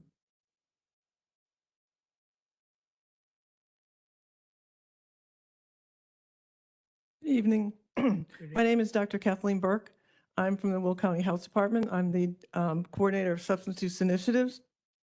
I've worked in Will County for the last 9 years, reducing the opioid overdose deaths. I'm also the mother of an individual who's in 13 years in recovery from opioids. And I sit on the board of directors of the Stepping Stones treatment facility. So I come with expertise and I come with concern that if we don't allow opportunities for people to recover, there will be no recovery and they will end up in jail with, because that's the only place for people to go at a certain point. When Jimmy came to me about this concept, it's innovative, it's long-term, and it addresses all the shortcomings of our current recovery system. Our treatment facilities right now are short-term, and as best as they can do, you cannot address a disease. And substance use is a medical disease. It's not a way of thinking, it's a medical disease. And you can't address that in 30 or 60 days. And you need the support that this program is going to offer in getting back on your feet. Because as many of the individuals pointed out, they lose their jobs, they lose their homes, they lose their families because of their addiction. In order to get back and be able to flourish, they need to get those back. And they need assistance with doing that. Stepping Stones actually has a program where it does take people from 30 days to housing to recovery homes, and it's effective. And I want to tell you, there's been no individuals jumping out of that facility. It's right in Joliet, right on Larson. They could walk across the street. Actually, I think there's a liquor store across the street, and they could do whatever they want, and they don't, because they're well supervised, and they're there because they want to get well. They don't want to live with this monkey on their back the rest of their lives. And my goal in Will County is to create resources. And the east side of Will County has been complaining that we don't pay any attention to them. We don't bring any of these resources to the community. Well, we're trying. And I realize that safety, it comes front and center, but people with a substance use disorder are not criminals. And they're not sex offenders. And I want to make sure you understand that they have a medical disease and they need treatment. And they need treatment that's going to help them maintain their recovery long term. And there are strategies that this program is offering that are innovative, they're evidence-based, and they've been proven, as you heard from the folks in Palos, to have a record of service that works. And so I really emphasize every individual has a story. Every individual has an experience with a family member or someone that they know. And most of the time they're not successful or they're not great. But I bet there are individuals living next door to you now who are in recovery, and you don't know that. There are individuals that you work with every day that are in recovery, and you don't know that. So I think we need to broaden our perspective. I think we need to understand that the individuals, the 15 individuals that might be housed in this facility are not going to hurt you because they're there to get better and they're not criminals. I really encourage that we allow this to happen because it's in the best interest of our community. I can have people using Narcan all you want where they are saving their lives. But if they have no place to go for recovery, it's a short-term fix. And so I strongly encourage you to allow this to go through. And I'm happy to answer any questions if you have at a later date. Thank you. Dr. Burke? Yes. That's my question. That's okay. So as a person who's never been personally through substance abuse, I keep hearing about this 28 days and then other programs. I can ask the applicant this, but you are an expert in this. Is this the type of facility that would be doing a 28-day treatment on this farm site? No. The 28-day treatment, they have to go through 28-day treatment before they're even admitted into this program. I'm asking the county staff if such a 28-day treatment would even be allowed in this zoning. Because this is what I'm struggling with now. I've heard arguments both ways that weigh very good in my brain. But what I'm looking at allowing is a special use permit for similar or compatible use for rural retreat, which makes no mention whatsoever of substance abuse, alcohol and drug addiction treatment facility. So now I have to parse out what is actually going to be happening at this facility if I decide that it is a similar and compatible use.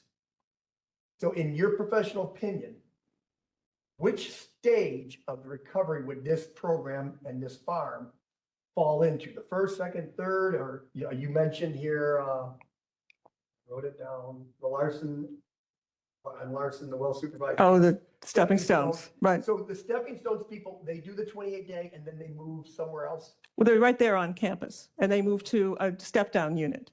And when they move to the step-down unit, then they work with them to get jobs. Because if Would this facility be considered a step-down unit? it's even past the step-down unit, So it would be like the third. Yes. Third in the chain. yes, it's a recovery home. It's a place where, Other commissioners, because I'm trying to understand, and I'm sure we're going to get to hear a lot more from the applicant too, but it's a recovery home because it's there to help the person maintain their recovery, get working again, and get the structure they need to get housing again. Because as the lawyer represented, people can't get jobs if they have a record. People who have a substance use disorder criminal record can't get jobs. So if we don't provide them with this, the services and the skill set to be able to help them get a job and maintain housing, they're going to relapse. But it's those skills, it's those daily living skills that this provides. so in the premise of coexisting condition, or I think there's another term I found on the internet. Many of these programs, do they parse out people that may have mental abuse separately than people that show no mental abuse, or people that might be career criminals? Is there any way that this, in your opinion, with the county works? Well, Jimmy can answer that more, but I can tell you that, first of all, co-occurring existence of mental health and substance use disorders is very, very common. That's the word. Often it is a mental health problem that drives people to use substances in order to feel better or normal. So that's the response. So it's not unusual for people to have to deal with both. And in fact, so my son is the same way. So you have to address both. And the resources are on the facility with the staff to be able to address that. And with the connection to other resources in the community, they are also able to address that. But these are not folks who don't have their mental health in line. These are not folks who aren't already on the road to long-term recovery.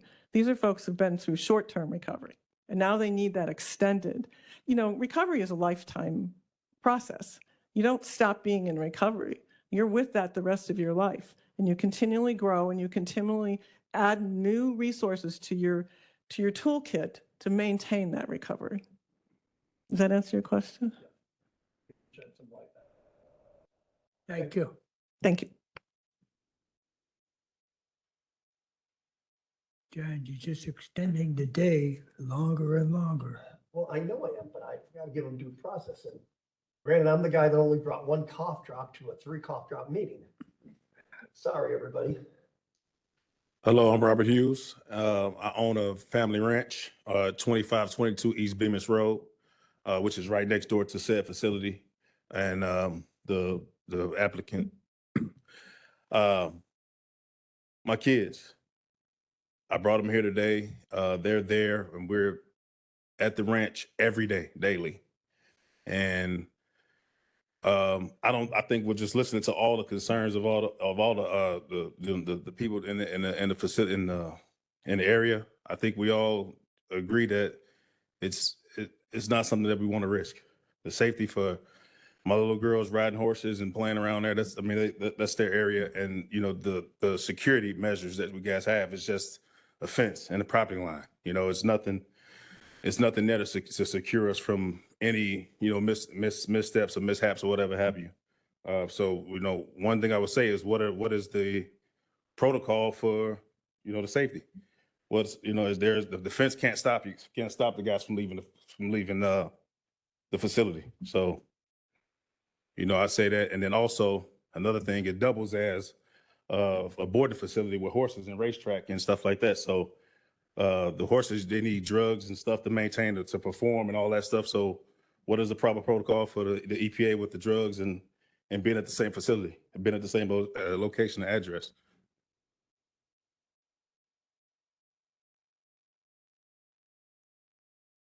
So do we got any answers for that?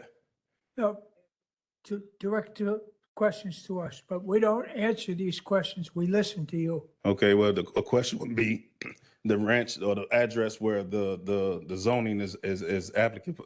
They double as a boarding facility for race horses, for buggy horses, standardbreds.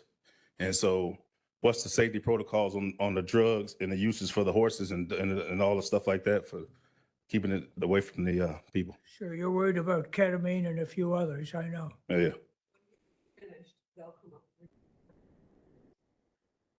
All right. Thank you. Thank you very much for your testimony. Are you the last testifier? Okay, hopefully it's right. We have spent a long evening already. Absolutely. I'll try to keep my comments brief. Thank you for allowing me to speak. And hopefully I Give your name can. first, sir. Yes, sir. It is Dr. Bipin Sharma. I am the owner of Existential Counselor Society. I started 3 drug and alcohol rehabs in Joliet. And I want to be the first person to say that no matter what year I started them, 2016, 2021, or 2023, routinely at many of the board meetings, I would run into the stigma. And so I'm not here to speak about what horses do. I'm not a rancher by any means.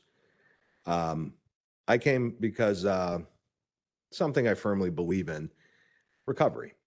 And I want to kind of destigmatize the population. And I'll share a little bit of my experience and I'll address a couple of things that I've heard.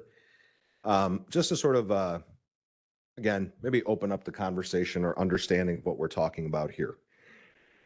I've had over 10 years of residential drug and alcohol treatment experiences with thousands of men. And I will say this very openly to anybody. These same men I employ, they work at my facilities. These are the same men that I've sent to the center in Palos Park. I've sent them to numerous long-term recovery places. These are the same men that actually spend time with my family. I bring them around my kids. They come around my wife. They are talented men. Believe it or not, my house, when I needed plumbing work, electrical work, I used these guys that were union plumbers, union electricians. They're not horrible people. They had a problem. Their problem was with drugs and alcohol. And once they addressed that problem, we welcomed them back into society as equals, not someone to be looked down upon. Drug addicts aren't horrible people. I heard someone say very briefly, and this is not to point fingers or make a condescending remark. A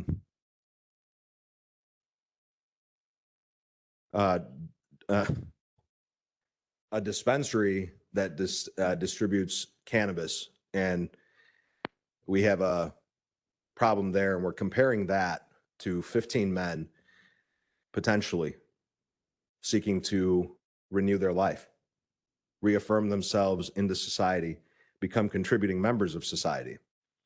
We have no problem approving cannabis dispensaries, bars. How many DUIs do we have? How many people get into DUI accidents and kill somebody? But, you know, a guy who's trying to get his life back on track, that all of a sudden becomes a tremendous cause for concern. Something that amps up everybody and says, we don't want these drug addicts, pieces of S around us. They're horrible people. They don't deserve a second chance. This is the stigma that I've battled against my entire professional career. I advocate for this population because I work with them hand in hand. We get them from the worst place in their life to the best place in their life. And what the places like the park and what Jimmy is proposing, it's going to give these guys an opportunity to reconnect with the community. All these concerns about property values dropping. Well, Palos Park is a perfect example. I can't afford to live there. Right. I've been to the center. I visited. I went there. I've walked those hallowed grounds. And you see something that's transformational. You see men, horrible experiences, not because of themselves, because they were put through it. They were, from childhood, traumatized into some nonsense, and the only way they could figure out how to cope with their life problems and their struggles was to turn to drugs and alcohol. Well, gee whiz, you know, having gone through thousands and 10 years, a decade of treatment, and working with these guys hand in hand, let me tell you, nobody asked to be an addict. Nobody grows up and says, I want to be looked upon as the worst human being on the planet. None of these guys are like that. And when they ask for help, it is our responsibility as a society to give it to them. And I get it. You have fears. Well, if you talk to the people in Palos, and I have many friends that live in that area too, they're all for what the center stands for. They feel like they're contributing to the betterment of society. They send their kids there. You heard of kindergarten programs. You've heard of Easter events and spiritual awakenings and spiritual resurrections. You're talking about one of the most important aspects of a man's life in recovery, that journey that they get to go to. And it's true. This is going to be one of the most helpful things that could benefit them. And instead of looking at it as a cancer in your community, you are welcome to show up there. You are welcome to participate there. Do you know how many community members from Joliet all the way down to Morris, pastors that come into my facilities on their own time to come speak to my clients about their spirituality? It's an amazing sight to see. It's beautiful. And you can be a part of that healing process. And I get it. There's plenty of cause to be upset with this type of a program. Sure. It's not familiar. It's who are these people? Well, that's what we do. We vet these guys. When they come into my treatment facility, I don't bring, and I'm a 28-day treatment facility provider. And I send guys to local houses that are in this Joliet, Will County community, all over Chicago, all over Chicago Heights, all over Park Forest. These are places that I send clients after 28 days that go into recovery homes. This is not a recovery home. This is a long-term step-down program where these guys get to re-engage life at a much-needed slower pace because they get treatment there spiritually. They get treatment there for their addiction issues. And I don't mean treatment in the sense that they're being injected or given prescription pills. Treatment means AA, Alcoholics Anonymous, Narcotics Anonymous, fellowship, brotherhood. They bring in guys from the outside community to come speak to them and say, listen, I was in your shoes, and now I'm doing what these gentlemen spoke about, changing my life. This is what treatment is. So when they're there, they're not going to be unmonitored. They're not going to be running amok. Trust me when I say this to you. If a drug addict wants to leave my facility, he's not, in all the years that I've operated, not once have we had an incident in any neighborhood that we live in. And I back up to a residence. 28 days. These guys are there all the time, highly respectful, never had a problem with any of the neighborhood people that live with us. In fact, I've gotten letters of support from every singular department, from the fire department to the county board. Obviously, I had to come through here to get my approvals when I proposed them. We've had Will County Sheriff, we've had the fire department, we've had probation, parole departments, we've had the health department support what we do as a mission here. And as Dr. Burke was alluding to, we've contributed as a well thought out team to declining the number of overdoses that were occurring. Stepping Stones, wonderful organization, does great things in the community. The health department, the Got Naloxone project, where they're spreading numerous amounts of life-saving Narcan to people that need it. Treatment centers like mine, we take on some of the most challenging clients, and yet I can tell you that we get to turn their lives around. It's an amazing feat. It's a beautiful thing to see. Now, with all that being said, the stigma. Excuse me. Yes, I sir. just want to remind you that you promised that you'd have a Sorry. short response. Okay, 2 seconds. And this is not a short response. I apologize. Sorry, I got on my soapbox there for a minute. Let me get back to the basics. Just a 30-second, 1 minute thing. This program is going to be long-term, 12 to 24 months. It's going to be highly vetted. You're not going to let in criminal types, mentally unstable types. You're not going to let in people that have a desire to want to go out and rob and criminalize and molest children or rape people. This is not that facility. We don't, in my treatment facility, we don't bring those type of clientele in for a very specific reason, because we made assurances with our community that we would not do that. Jimmy and these organizations, when I had to send them through the center, they had to be vetted. And that interview process is grueling. When I tell you they perform a background check, and they will automatically say, just because you want to come here, you can't come here. You have a violent criminal offense on your background. You're not allowed to come to our center. So these people are vetted, and it's 15 people. And once again, I don't want to continue to harp on that issue, but we have to destigmatize what we're doing as far as when it comes to treatment. We're providing these guys an opportunity. And with that, if you do have any questions, I will happily answer anything you may have. And if not, I will not take up any more of your time. So please support the project. Thank you for your testimony. Thank you. Have you been down here? Have you been down here? Please come down.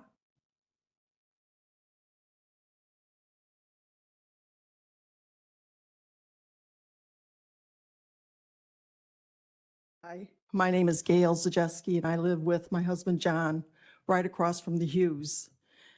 And I just want to let you know that I'm a 45-year veteran of being a registered nurse. I'm now retired. I've worked with many drug-addicted babies born to drug-addicted moms and have taken care of drug-addicted moms.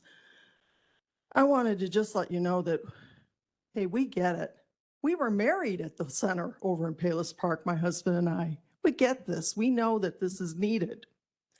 But my point is this is our home. This neighborhood is our home. And just like I wouldn't come into your home and say, well, I'm here now and I like ding dongs and I'm going to eat them. It's the same thing. You're coming into our home that I've lived there for over 30 years and had, like my husband said, you could hear a pin drop out there. We've had people come down to our end of the street. They go, wow, it's beautiful and quiet. Yeah, we like it that way. We don't want carnivals. We don't want pony rides. We don't want agro-tourism. We don't want it. We don't want that extra traffic. As it is, we've already got the semi trucks that are coming down Clemmy and down State Line and down 394. We got that. I understand. People need help. I have family members. I have 2 boys, one of which is a veteran of the United States Air Force that has alcohol addiction. I get it. I would do anything to get him in a program like this if he was only willing. I get it. I know what it's like. I'm a mom. But I don't want this, and my neighbors don't want this in our backyard. And you can't just come. It's not the stigma. I get it. I love somebody that's it's an alcoholic. But we don't want circuses. We don't want weekends where there's all this music, because you don't realize it.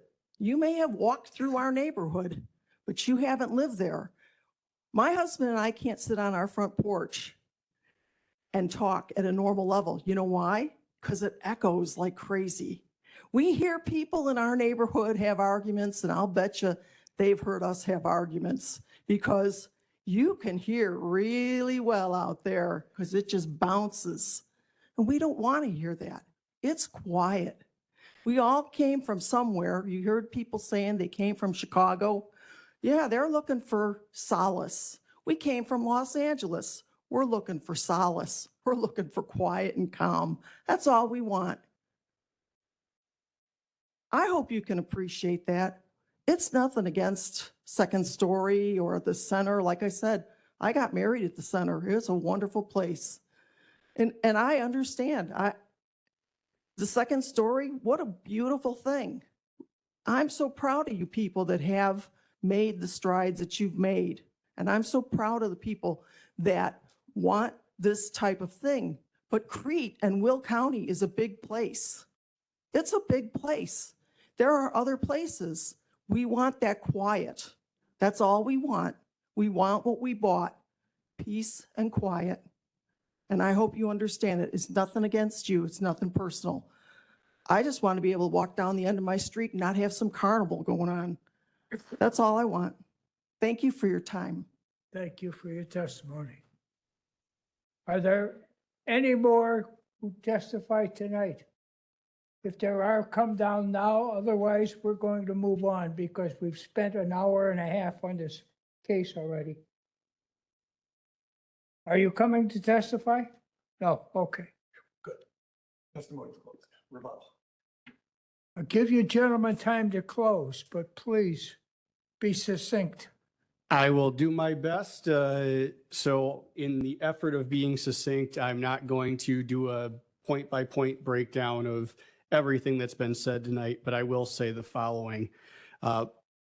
One of the speakers made the comment that, they like to help those in need, and they'll give them food, they'll give them clothing, they'll give them shelter. Well, I believe there was once a quote that says, if you give a man a fish, he'll eat for a day. If you teach a man to fish, he'll eat for a lifetime. This long-term recovery setup is teaching a man to fish, not giving a man a fish. You've heard multiple accounts of how people have had their lives absolutely changed by having the access to this program. And the single largest thing I heard tonight about why this body is being asked to recommend anything other than approval is not in my backyard. Well, it's going to be in his front yard. He is going to live in one of those dwellings with his family. So if security was that much of an issue, I'm a firm believer in practice what you preach. So it may be in your backyard, if approved. It'll be in his front yard every day, 365 days a year. So if there was that big of a security concern, that is absolutely practicing what he preaches. If he was concerned about the people he was vetting and he was bringing into this facility, if they were those types of dangerous, derelict elements that were with, again, no facts, no data to back it up, just simple conjecture, would he want to bring himself and his family to that? Would any of you? And to that end, this is a rigorous vetting process. These people have already been through several stages of the recovery process. This is a long form, and he runs background checks. If there are people that have certain aberrant behaviors that could pose health or safety risks, those people are not permitted to come to this site. The director gets to choose who is going to be there. And those people are recommended to him. He vets them, he runs background checks, he conducts interviews, and only when he's satisfied that these people are truly committed does he allow those people to inhabit. And again, he was the executive director at a facility that's been doing this for years. One that's in a community surrounded by high-value homes, in a community that's literally got a school that's occupying part of the grounds where these people are at. And there are, as far as I'm aware, no incidents, no high crime, no large amounts of police reports. So this is fear-mongering at its greatest extent because people are afraid of change and they're afraid of the unknown.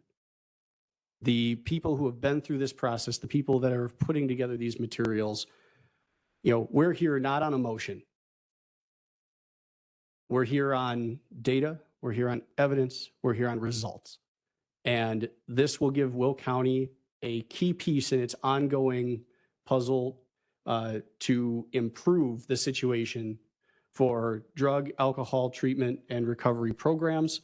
And as a result, I again would ask that you take the emotion and the scare tactics out of this and vote to, follow staff's recommendation, follow the data, and vote to recommend approval of this project. And certainly, we're happy to answer any follow-up questions that you guys may have. And I believe Mr. O'Connor may want to, say one or two closing comments himself. But I certainly do believe that aside from certain people's misconceptions and misunderstandings, the evidence and the data and the materials provided show that this is a good location for this project.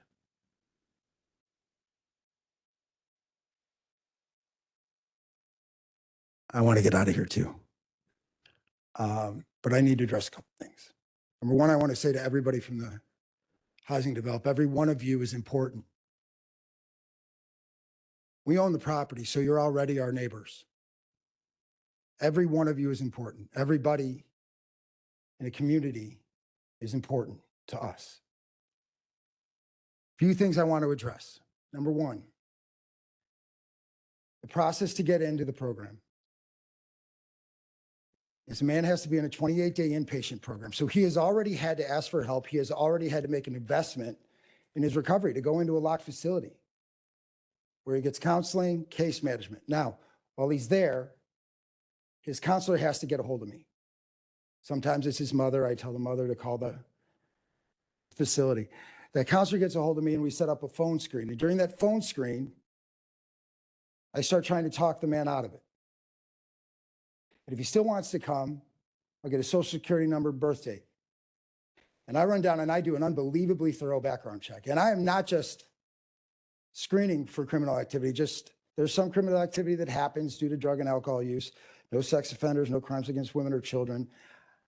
A great example is a gentleman I saw who had multiple charges in multiple states for auto theft. Maybe or maybe not, didn't hurt anybody, but I saw a career criminal. The background check will show me a story of your criminal history. And if your criminal history is a lifelong story, I don't need that. So if the background check is passed, I will tell the gentleman, now you need to come see me. And if that counselor won't take him, or if he can't get right, it's not happening. He has to come and sit with me. And that interview process is, again, as Dr. Sharma said, pretty grueling. It's not a place you stay. It's not a place you crash. It's not a place you come to figure out what you think your next move is. It's not a place to hustle. We do a pretty good job of that. You've heard the center talked about. It's the center of Palos Park, and at that center is a men's recovery program. I ran it for 5 years. And in those 5 years, I never had one person commit a crime. In those 5 years, as you heard, every man got up and went to work every day. And when they went to work on the farm, on that farm is a children's kindergarten. There's a chapel on the hill. Over the summer, there aren't just camps, there are overnight camps. The men in that program got up every day. They cooked the meals. They prepared the lunches for the kids. They cleaned up in the kindergarten. They looked after the horses. They saddled them up when it was time for the kids to ride. Not one time did anyone there pick up a charge. Not one time in 5 years did I have someone go out into the community, commit a crime, or even get a wellness call. So that's a fact. Now, no matter how much experience anybody in here has, nobody has the experience that I have. I have 5 years at a long-term residential recovery farm in a community, an expensive community. And I have clinical experience in a 3.1 halfway house treatment center. I want to speak to the rural retreat. If we look at what a rural retreat is supposed to be, it is someplace to get away. A rural retreat is there for somebody to come and have an experience that is different from what they're used to. Breathe, stretch out, enjoy the expansiveness that a farm or a rural retreat may offer. And so we would have the capability through this ordinance to build 6 3-bedroom Airbnbs and bring people onto that farm to enjoy the horses, to help with the organic farms that we have, to help with the community food pantry that we've contracted to grow. We're going to use our space for an organic garden. It's called a farm to pantry rather than farm to table. We talked with Kathy Pecor about that already. We could have those people come and I could have that booked 365 days a year for the next 5 years. And so there would be 18 beds filled in that rural retreat, 365 days a year. Those people could drink alcohol, smoke weed, whatever. We're not that. We're similar and compatible to that. We're a place for people who need it to get away, to heal, to feel that expansiveness that a rural community offers, to have an experience with the equine community that only horses can offer. There's a great line, horses give us the wings we lack. That experience I could give to people and charge them for it through a rural retreat use. I could charge people to do that and keep it booked 365 days a year for the next 5 years. I'm not charging anybody. I'm not billing insurance. We are using that specific farm, those specific horses to help people heal, to give them the break, to give them the retreat they need, to get them out of that experience in those urban and awful areas that they may have been in, to spend a certain amount of time there so they can go back out and be better for having been there. That's what a rural retreat would do. Whether you spend 3 days, 3 weeks, you would come there so that you could go back out to what you were doing, feeling a little bit better than you did when you came in. That's the purpose. Our purpose is similar and compatible to that. The last thing I want to say is kind of what Nate touched on. Fear is every fear that's been brought up has been imagined. You have to conjure it in your mind. No one has experienced the program that I have run myself, lived in. No one here has been a part of it. You have to create these fears. They're imaginary.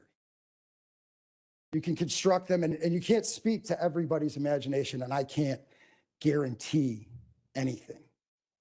But I can tell you the first closest residents will be my wife's and mine. And that will offer a measure of protection if that makes people's imaginations feel better. But the truth is, we will be there so close because it is effing amazing. It is amazing to be able to be part of these men's lives. It is amazing to do this work. I get up when they get up. We eat our meals together. And I told everybody in this meeting at Crete, every day of the year, lunch is at noon, dinner is at 5, and everybody is welcome. You're welcome, you're welcome, you're welcome. Everybody here, mothers, fathers, children, the hungry, church groups, we feed everybody, noon and 5. There's going to be no circuses. There's going to be no carnivals. There's going to be no roads built. There's no line of sight from our buildings to any window or dwelling, no line of sight. If you look at our property, there is no line of sight to anything. It is true, you don't know where we're building. You can, I'm sorry, you might be able to see our stables. That's not where we're building. Wait, stop. Sorry, Talk to us. sorry. Yeah, You so speak to us. I'm and sorry. you So do the not only speak thing at in all. line of sight is our stables. We're not filling our stables with people. The stables are active. I welcome anyone to come out and you can speak to Marguerite or land use if there's any question to that. No. Veterinarians come to the property to administer drugs. We have 2 veterinarians that come about 3 days a week. If the horses need drugs, the vets administer them. Yeah, they've even removed penicillin for most people to be able to go to Farm and Fleet and other places to buy. You can't- Their horses or cattle. They've really clamped You down. can't get Banami. The farm animal use. Yeah, but when we ran a stable, it was illegal for us to administer shots to anything other than our own horse. And the list of things that you could get was so minimal. Fetal butazone, which is aspirin, is about the only thing a human could buy now to give to their horse. And Granted, the horse race industry, it's kind of like NASCAR. They say if you ain't cheating, you ain't winning. But I'm going to ask you questions about, I believe there's no standard bred or trotters training anywhere in this area because there's no race dates in the state of Illinois. That business has been completely ruined. But I'll ask that later. Let you finish your. Well, I was going to say that we've had members of the Illinois Racing Board on site. They're supportive of us. The vets are supportive of us. The animals are unbelievably well taken care of. I think you've answered the question. Okay, thank you. Thank you for your testimony. We have no questions. No questions? Yeah, I think. Yeah. Don't have questions anymore? You're good? What are the horses? So are they actually training? Yes. Harness horses there? Yes. Is there a trainer there that has a number of horses? No, there are 44 horses boarded. There's about 13 owner trainers. Actually training? Correct. Harness horses. Correct. It's been going on for 25 years. There were people here that referenced that it was shut down or that it was a manure problem, but it has been active for 25 years. Right. The horses have been there. So there's always been the manure. Correct. This is not Actually, new. actually, we've Not had new to your application. We've had 22 truckloads trucked out for compost to Peatone. We have almost no manure left. I haven't been able to ascertain what roads would butt up against your property. No. I think they butt up against neighboring property. So we are on Bemis and there are no other crossroads. And our proposed buildings are over a quarter mile back from the road. Are you applying for any tax exempt status? We will. Our taxes, by the way, are about $19,000. They're not, the former owner worked really hard to get them low, so they won't affect the rolls very much. But I mean, you're going to. We will, yeah, we will definitely apply for a tax exemption. Will that apply to property taxes or? Property tax exemption, yes. And then condition number 5, added by staff, involved a lot of things that I'm ignorant about. You apparently are licensed by the state. That's. No, so I am a certified alcohol and drug counselor personally. And if I understand the condition, if we needed to be licensed by the state of Illinois, the Illinois Department of Human Services, we would be. We are not proposing any services that would need that licensure. That would be if we were providing clinical treatment services. So like the first 28 days? Correct. Okay. And this falls in- there's another, a lot of language is confusing for a lot of people. There's another classification. A halfway house is considered a 3.1 treatment facility, and that's where clinical treatment also happens. We are not that either. Mr. Connor, I just had one up here. Oh, Here I sorry. am. Sorry. Just one question, just out of curiosity. How is a facility like this financed? Can you speak briefly on that? Yes. So when we started out, I was asked if I could build this program, and I said, get me a horse farm and I'll think about it. And I recognized, and by the way, the horse farm there's 2 major reasons. It wasn't just like laying around and we couldn't just do it in random farmland on a leper colony. The the equine assisted learning is transformative. The relationship is transformative. But the truth is, we have a job site that will never run out of jobs. In 10 years, we'll be able to offer as much work as we can today. So we looked at it and I said, there are 3 buckets of money that we have to look at. And that was property acquisition, capital for building, ongoing operations. No one was going to run to the rescue, government or organization or Will County and say, hey, here's all of it. I thought we're going to have to manage the property acquisition. So we raised the money we needed and went into an agreement with a community development financial institution, IFF Chicago. They're a nonprofit themselves who support other nonprofits to purchase the farm. So that's bucket 1.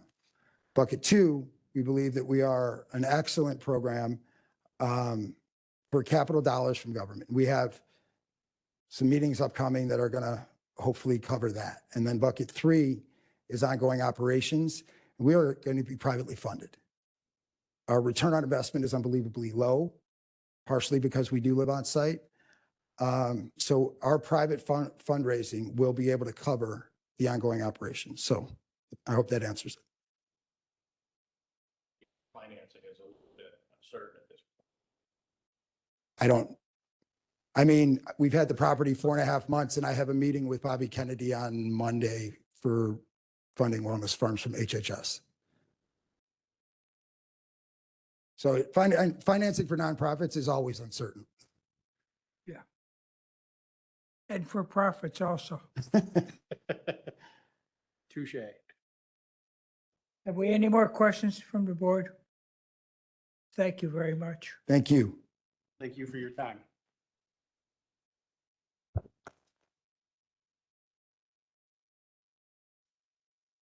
On case ZC-25-063 and /S-25-029, I'll entertain a motion.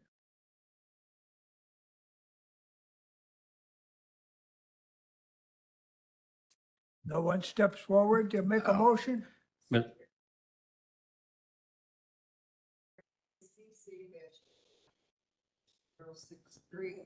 I the right one? They're just trying to get you loud so they can.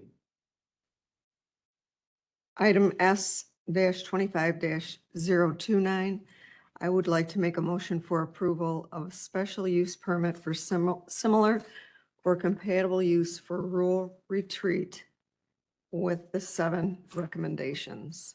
Second. I have a motion and I have a second. I have a roll call vote, please. Roger Bettenhausen, Yes. Matthew Gugala, Yes. Karen Warwick, John Kiefner, Yes. Kimberly Mitchell, Chairman Hugh Stippen. Yes. Okay.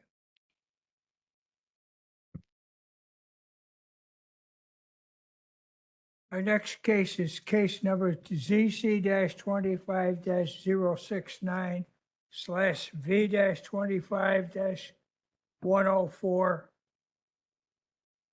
Vacant South Frontage Road, Shanahan, Illinois. They want to develop a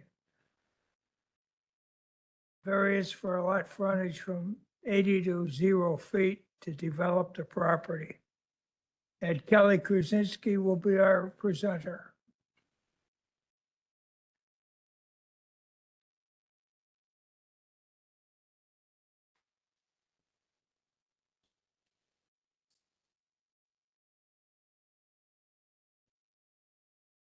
They get loud. All right. I'm out of cough drops. Okay, sorry. All right, so this is ZC-25-069. The owner of the property is A&I Industrial City of Chicago LLC, and the agent is Timothy Hengy of Chamberlain and Associates. The owner is requesting a variance for lot frontage from 80 feet to 0 feet to bring the lot into compliance. Oh, sorry. There we go. Okay. Here the property is outlined in yellow. This is an aerial view of the parcel and surrounding properties. The subject parcel is located in Shanahan Township, approximately a half mile west of I-55 and Frontage Road. The subject parcel was divided by deed in 2024. This division created a parcel that has approximately 229 acres with 0 feet of lot frontage. The parcel was created as a landlocked lot. The applicant is requesting a variance to bring the lot frontage into compliance and develop the property. Here, the property is shown outlined in red. It's zoned I3 and is surrounded by other I3 properties. The village of Shanahan is located 730 feet north of the property. Here's the plat of survey of the property. And here's the proposed site plan for the property. The applicant has been working on a site development permit for a truck terminal and outdoor storage. Both of these uses are permitted in the I3 district. This is the view looking north along South Frontage Road. This is looking northeast at I-55. This is looking south along Frontage Road. This is looking west along Drummond Road from South Frontage Road towards the entrance of the property. This is looking east at Frontage Road from the gate to get to the subject property. This is looking at the gate to access the subject property. This is looking south of the subject property from the northeast corner. This is looking west along Drummond Road from the northeast corner. This is looking east along Drummond Road from the northwest corner. And this is looking south of the subject property from the northwest corner. And this is looking west along Drummond Road from the northwest corner as well. And lastly, I believe it's the last one, this is looking north across from the subject property. So for a full analysis can be found in the staff report for the variance criteria, but for a summary, for section 1, staff finds that the owner is due to unique circumstances. The parcel was created as a landlocked lot when divided by deed in 2024. When the parcel was divided, Drummond Road was not dedicated and the parent parcel was also deficient in lot frontage, with unable to basically get access due to the creek located to the west and then I-55 being located a half mile to the east. Staff finds that the granting of the variance will not alter the character of the area. This is an established industrial zone and several nearby properties rely on easements for access. The applicant plans to use the property as a truck terminal, which is consistent with the area that it's already being used for as well. For section 2 of the variance criteria, until recently, the parcel couldn't obtain public frontage due to the creek to the west and the industrial development to the east. The dedication of Drummond Road has been completed since, but this lot still remains landlocked. Lastly, staff finds that the variance will not be detrimental to the public or nearby properties as this is already an industrial area. Also, during the site development permit, development is required to meet all applicable ordinance such as zoning and stormwater ordinances. Of agencies notified, no comments were received, and staff is recommending approval of the variance for lot frontage. I'm happy to answer any questions, and I believe the owner is here as well. I have no questions. Anyone have any questions? Thank you very much. Thank you.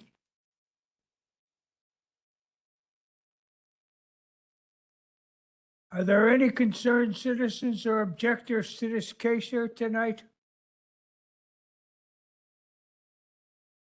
There are not.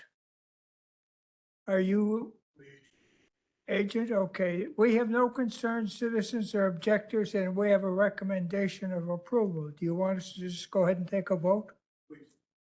Mr. Chairman, ZC 25-069 to B 25-104. Approval of variance for lot frontage from 80 feet to 0 feet. Second. I have a motion and a second. May I have a roll call, please? Karen Warwick, Yes. Matthew Gugala, Yes. Roger Bettenhausen, Yes. John Kiefner, Yes. Kimberly Mitchell, Yes. Chairman Hugh Stippen. Yes. Passes. You're approved, sir. Next case tonight is ZC 25-079/B 25-112. This is in Manhattan Township on Pauling Road, and a variance for minimum lot area from 10 acres to 3 acres to bring the property into compliance to build a pole barn.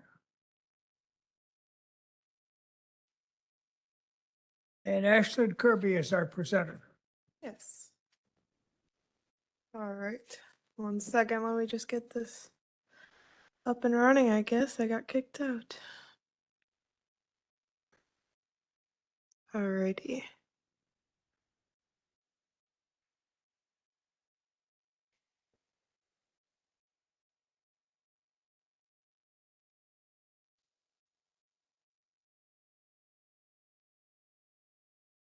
All right. So for ZC 25079, the applicant is requesting a variance for minimum lot area from 10 acres to 3 acres. Property owner is Noah Keefe, and the applicant is requesting the variance to bring the property into compliance to build a pole barn. This is the subject property outlined in red.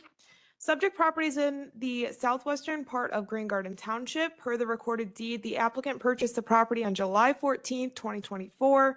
Property is currently zoned A1, being 3.01 acres in size with 392 feet of frontage along West Pauling Road. Property does not meet the minimum lot requirements of the A1 zoning district. Per mapping and platting, the property was created on August 30th, 1988. The lot requires zoning action to bring the property to compliance. Looking at historical records of the property, the subject property was part of a larger 80-acre parcel consolidated with the adjacent PIN 004. Subject property is improved with a single-family residence. Per the Will County Rural Historic Structural Survey, the single-family residence is identified as a contributing structure. Per the Rural Survey, the house was built around 1870. The applicant is planning on demolishing the existing house and building a newer residence meeting the A1 setbacks. The applicant would like to keep the property A1 to keep the rural character of the area and to use the property for agricultural purposes. The applicant has provided a letter explaining why they would like to keep the property zoned A1, and that is included in the staff report. This is a zoning map with the subject property outlined in red. Looking in the surrounding area, staff found E1 and E2 zoning districts within the area. Subject property meets the minimum lot standards for the E2 zoning district. It appears that the property serves the principal use as residential. The more appropriate planning practice is to rezone the property to the E2 zoning district, where the use and the standards will be more appropriate for a 3-acre site. This is the site plan showing the proposed 36 by 64 pole barn in the southwestern corner of the property. And it is meeting the current A1 setbacks. This is facing north, looking at the adjacent properties. Facing east, looking down Pauling Road. Facing west, looking down Pauling Road. Facing southeast, looking at the residence on the subject property. Facing south, looking at the east side of the property. Facing south, looking at the rear of the property. A full analysis can be found in your staff reports, but to summarize, staff finds that the property was divided from a larger agricultural parcel in 1988. The applicant seeks to use the property as a hobby farm, having chickens and roosters. While the property is better suited as an E2 zoning district where the uses are also allowed, but there are smaller A1 parcels that are found in the area. Area consists of a mix of E2, E1, and A1 parcels where many are improved with residences. Keeping farm animals is permitted in all 3 zoning districts. The difference is the number within state residential districts being based on the property size and a 3,000 square foot maximum building area, but animal confinement structures are not counted towards that limit. With regards to the second review criteria, the property was created in 1988 deficient in A1 standards. The applicant wishes to remain as a 3-acre A1 parcel. However, it cannot be classified as a hardship. The applicant could keep the property into compliance by pursuing a map amendment. The applicant is seeking the variance as it is quicker and more affordable option. This does not constitute a hardship.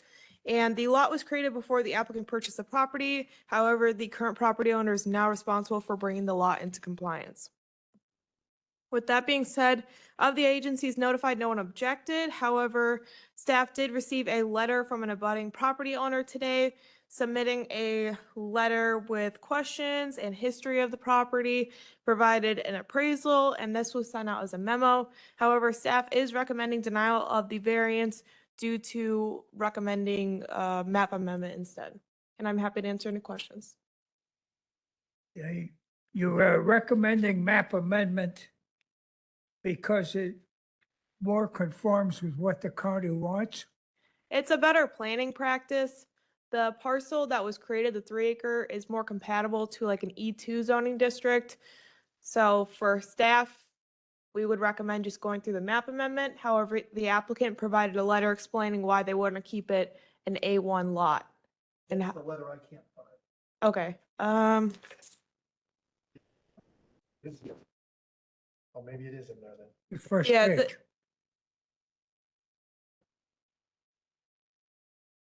Yeah.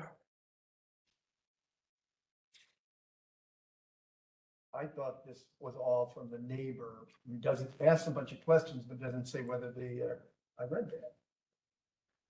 let me see. Sure, I'm done. Okay. I can read the letter real quickly if that helps. They don't really say that. Well, I just wanted to make sure that I, Yeah, I don't know, actually. It might not be in here. So let me read it real fast just so I can make sure that it's on record if I forgot to include that. This is from the applicant. It should have been included in the zoning staff report if it wasn't. We are writing to respectfully request approval for a variance that would allow us to construct a pole barn on our property, which is currently zoned A1 agricultural. We understand the importance of preserving the integrity of land use in Will County and would like to take this opportunity to explain why it is deeply important to us to maintain the current zoning designation of our property. When we purchased this home, we made a sincere promise to the previous owner, who had been entrusted by the original family, to honor the spirit and history of the land. This property has long been a part of the agricultural and rural character of the area, and we feel a strong responsibility to preserve that legacy.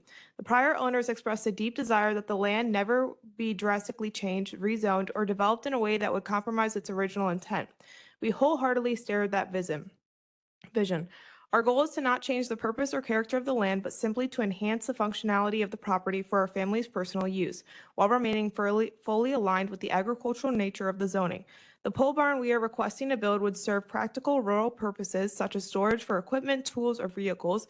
It would not detract from the surrounding landscape or increase commercial activity. We believe that submitting requests like this through proper channels as variances rather than seeking zoning changes allows us to remain good stewards of the property while continuing to uphold the trust that was placed in us by the former owners. Maintaining the A1 zoning not only reflects our personal values, but also our commitment to contributing positively to the community and preserving the agricultural heritage of this area. We thank you for your time, your service to the county, and considering our request. Please don't hesitate to reach out if any additional information or clarification is needed. And that's from the property owners. Thank you. I didn't receive that letter. Oh yeah, maybe I forgot to include that. Sorry about that. Okay. I don't know how to address the other one. That's a joy. Yeah. They're just asking a lot of questions. Have we any more questions? Any more questions? Thank you very much.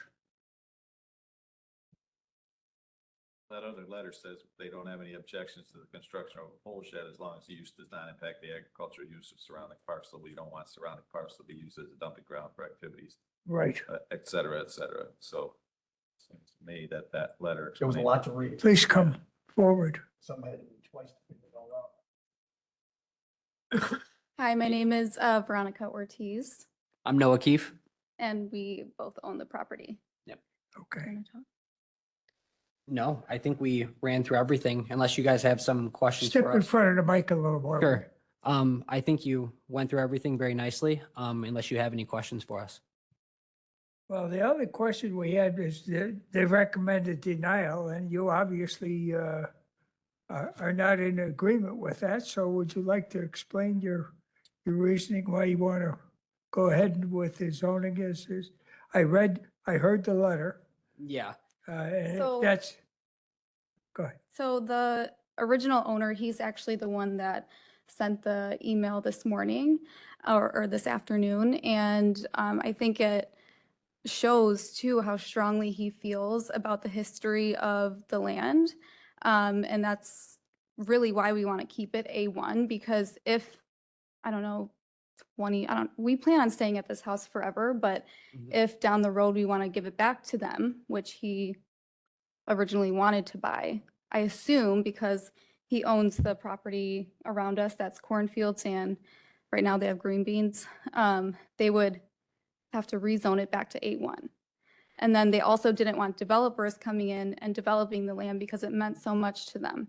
It had a long family history. So by rezoning it to E2, I assume that would make it easier for developers to come in and do that. Instead of keeping it A1, in the future, if we wanted to ever give it back to them, they could just add it back to their original land, do whatever they want with it, keep it agricultural. Well, the reason that the staff is offering a denial for this is that we no longer have A1 for anything under 10 acres. So what we would have would be to go to an E, which is the next, which is what they want, why they're recommending that you rezone, because it's no longer in our books. But I understand your viewpoint and the owner's or previous owner's viewpoint, the seller's viewpoint, if I will. Because they may want to buy that back and reestablish it as into their property, and they don't want to go through. Right. The other side is you might somewhere along the line buy the rest of their property. And then you'd have to, Yeah, it's, Have to it's hard rezone the whole thing to add it back to ours. I agree. yeah. Because that's something that we've talked about too, is if they ever did sell any of that farmland, we're like, we'll buy it because we don't, I mean, we like not having neighbors too. Right. Right. So yeah, that is a possibility too. Okay, I have no more questions. Anyone else have any questions? Okay, thank you very much. Are there any objectors or concerned citizens to this case? There are not. Okay.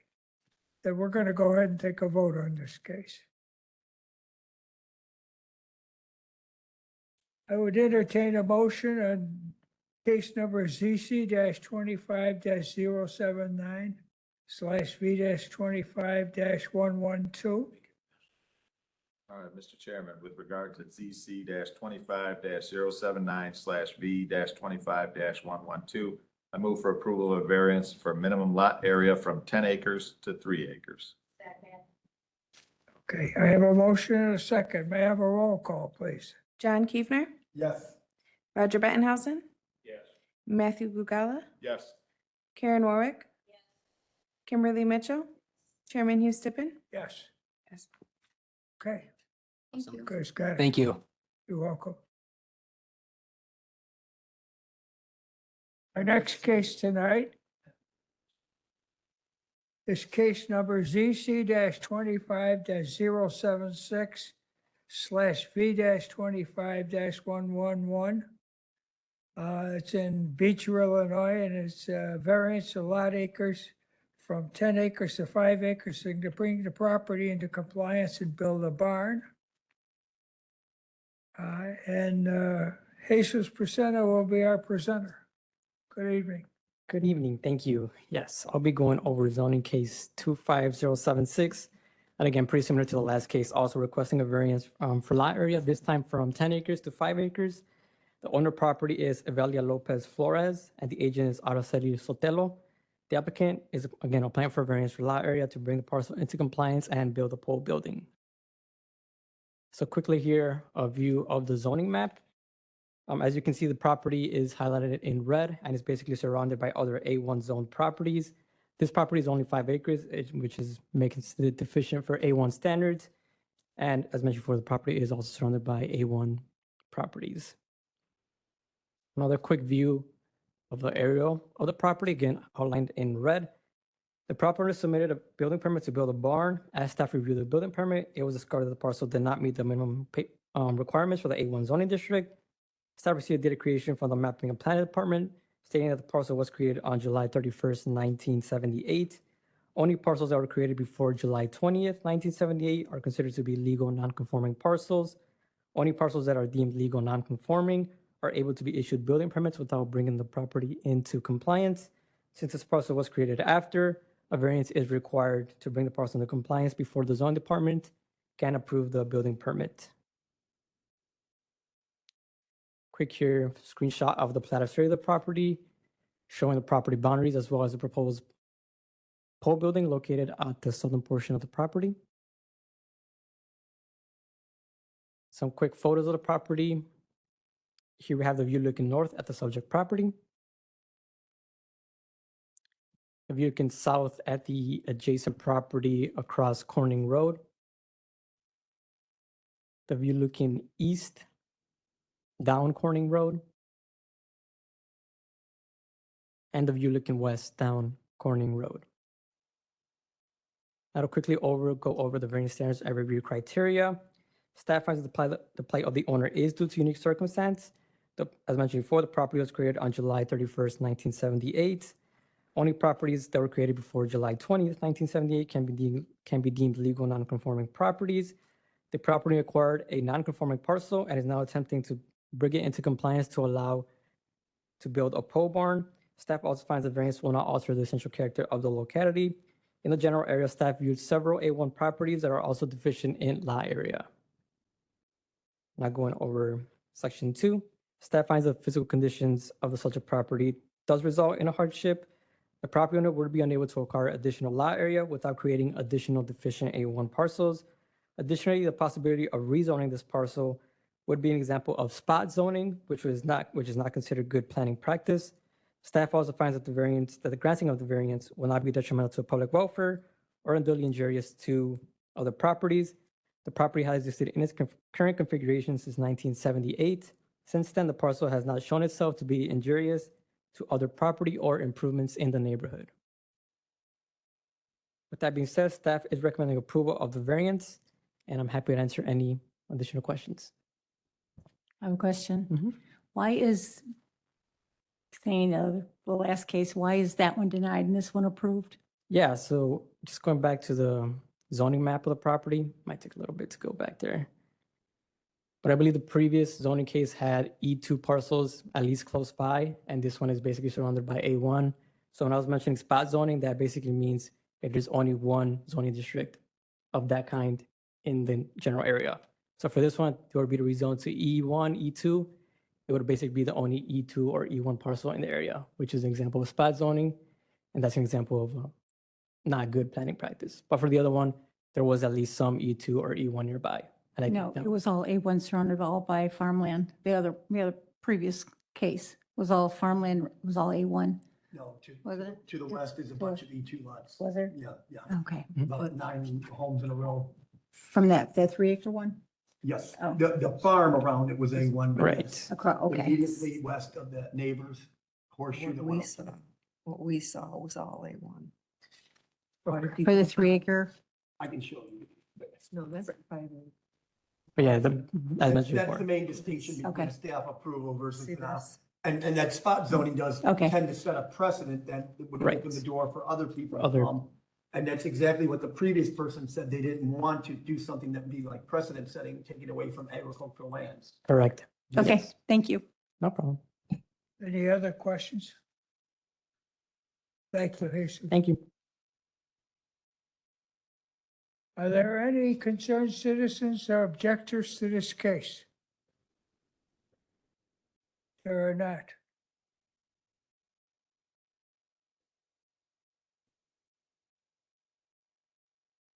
Is the agent here tonight? There's no concerned citizens or objectors to this case. And you have a recommendation of approval. Do you want us to just go ahead and take a vote? You're welcome to come up and speak if you want to. It's up to you. Mr. Chairman, if it pleases you, ZC 25-076, variance 25-111. Approval of variance for lot area from 10 acres to 5 acres. I have a motion, a second. May I have a roll call? Kimberly Mitchell, John Kiefner, Yes. Roger Bettenhausen, Yes. Matthew Gala, Yes. Karen Warwick, Chairman Hugh Stippen. Yes. You're approved.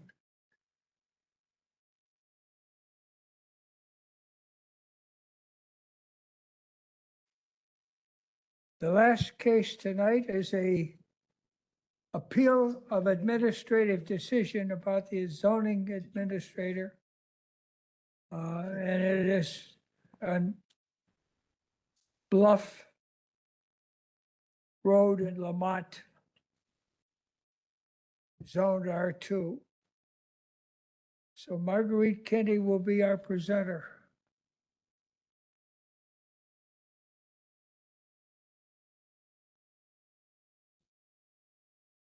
Good evening. So the last case for tonight, let me just get this PowerPoint pulled up, is probably very familiar. The zoning case came before you at the last meeting, so 2 weeks ago.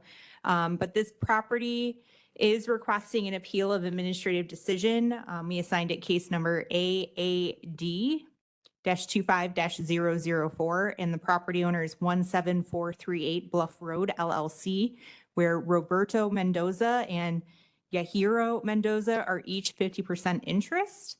And then the attorney is John Simpson of Simpson Dattilo LLC. The address is 17438 Bluff Road, and the property is zoned R2. To briefly summarize, the property immediately east was approved for a special use permit for a landscape business. This property was trying to follow suit. And with that neighboring property back in 2016, they also were granted a variance to allow a vehicle weight up to 25,000 pounds. Since that time, the zoning ordinance has changed. We no longer allow or have that requirement in our code, so you can request a variance from that number.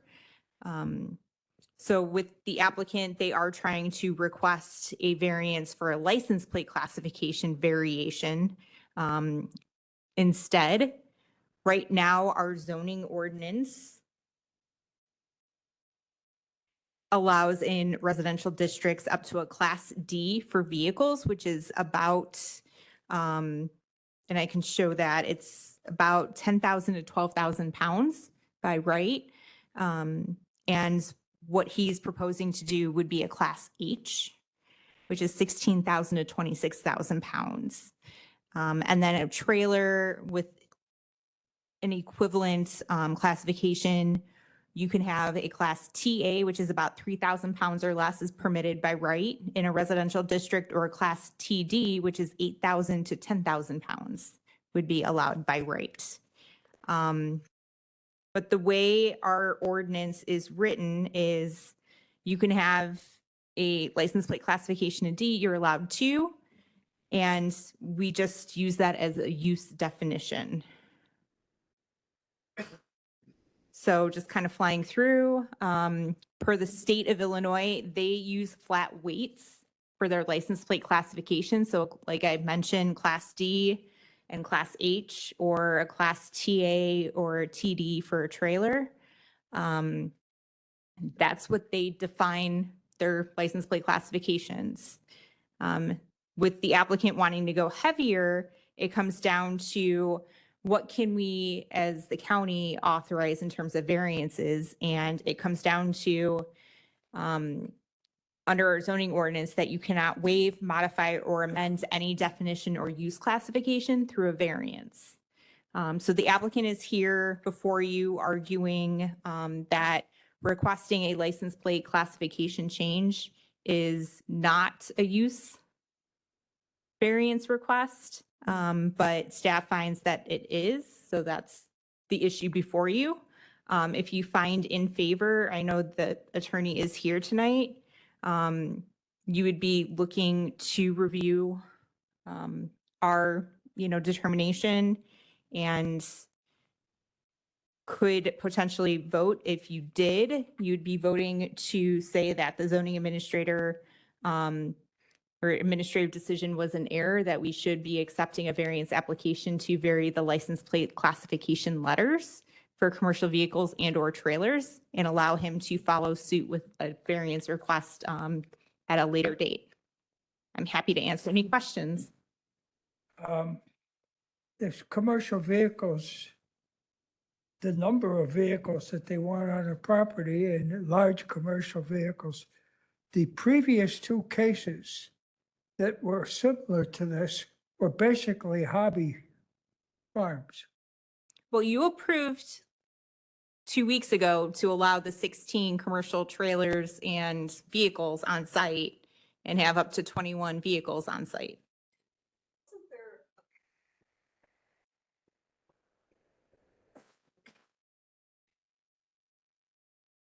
I believe their goal was to allow to have these vehicles just follow suit with the appeal. So at that point in time, they wanted to move forward with their landscape request and not be delayed with waiting for this appeal to go through to pursue a variance for the weight. If they had a Class D as the current ordinance is written, they would be allowed 16 Class D vehicles or 16 Class TA or TD trailers on site, or a combination thereof, based on what the variances were approved 2 weeks ago. Go ahead, Jay. Can I take this a different direction then? Home-based business, is that allowed in a residential district? For home occupation, yes, you just cannot have outdoor storage. So in our area, I know they're in E1, E2, and A1, tons of concrete men, blacktop men, landscape guys, and I know they got bigger than D-plate trucks. Because if they're pulling a 14 or 16,000 pound skid steer, they got a trailer heavier than TD. Lots of these, and you need a good sized truck. They have backhoes, and they have only one or two of these. So you're telling me actually they're violating the code too, then, aren't they? That's where I'm going with this. We have lots of people that are actually violating this code because, yeah, a landscaper might pull a pickup truck that he puts his grass in and pull his 2 or 3 zero-turn mowers. But a lot of guys that do the installation, they're going to need bigger equipment. And I had one of these guys come to my house. They dug up for the front sidewalk and they put 10 tons of dirt in that truck. And he would not be complying then. It was more than a D-plate truck. It was a dump truck. And yeah. So I guess you weren't wrong to deny him, but the ordinance is not meeting modern things that are happening in our county. Well, is that So the we're- case, is that the case, or is it just illegality has become more common? You gotta look at it both directions. Well, the pickup truck I drove on my farm was way smaller than the standard pickup truck I buy now. The trucks have gotten enormous. Everybody's driving around with a crew cab truck that's 8,000 pounds, and many of them have to put D plates on them even for their personal vehicle. And diesel engines have become way more popular than gas engines, so these trucks are coming in at 3,000 pounds heavier. I mean, it's, There's only a few with 8-foot beds anymore, though. yeah, so and she is interpreting the ordinance right. This is something that's gonna have to get kicked back to the county to make a change, and we'll be.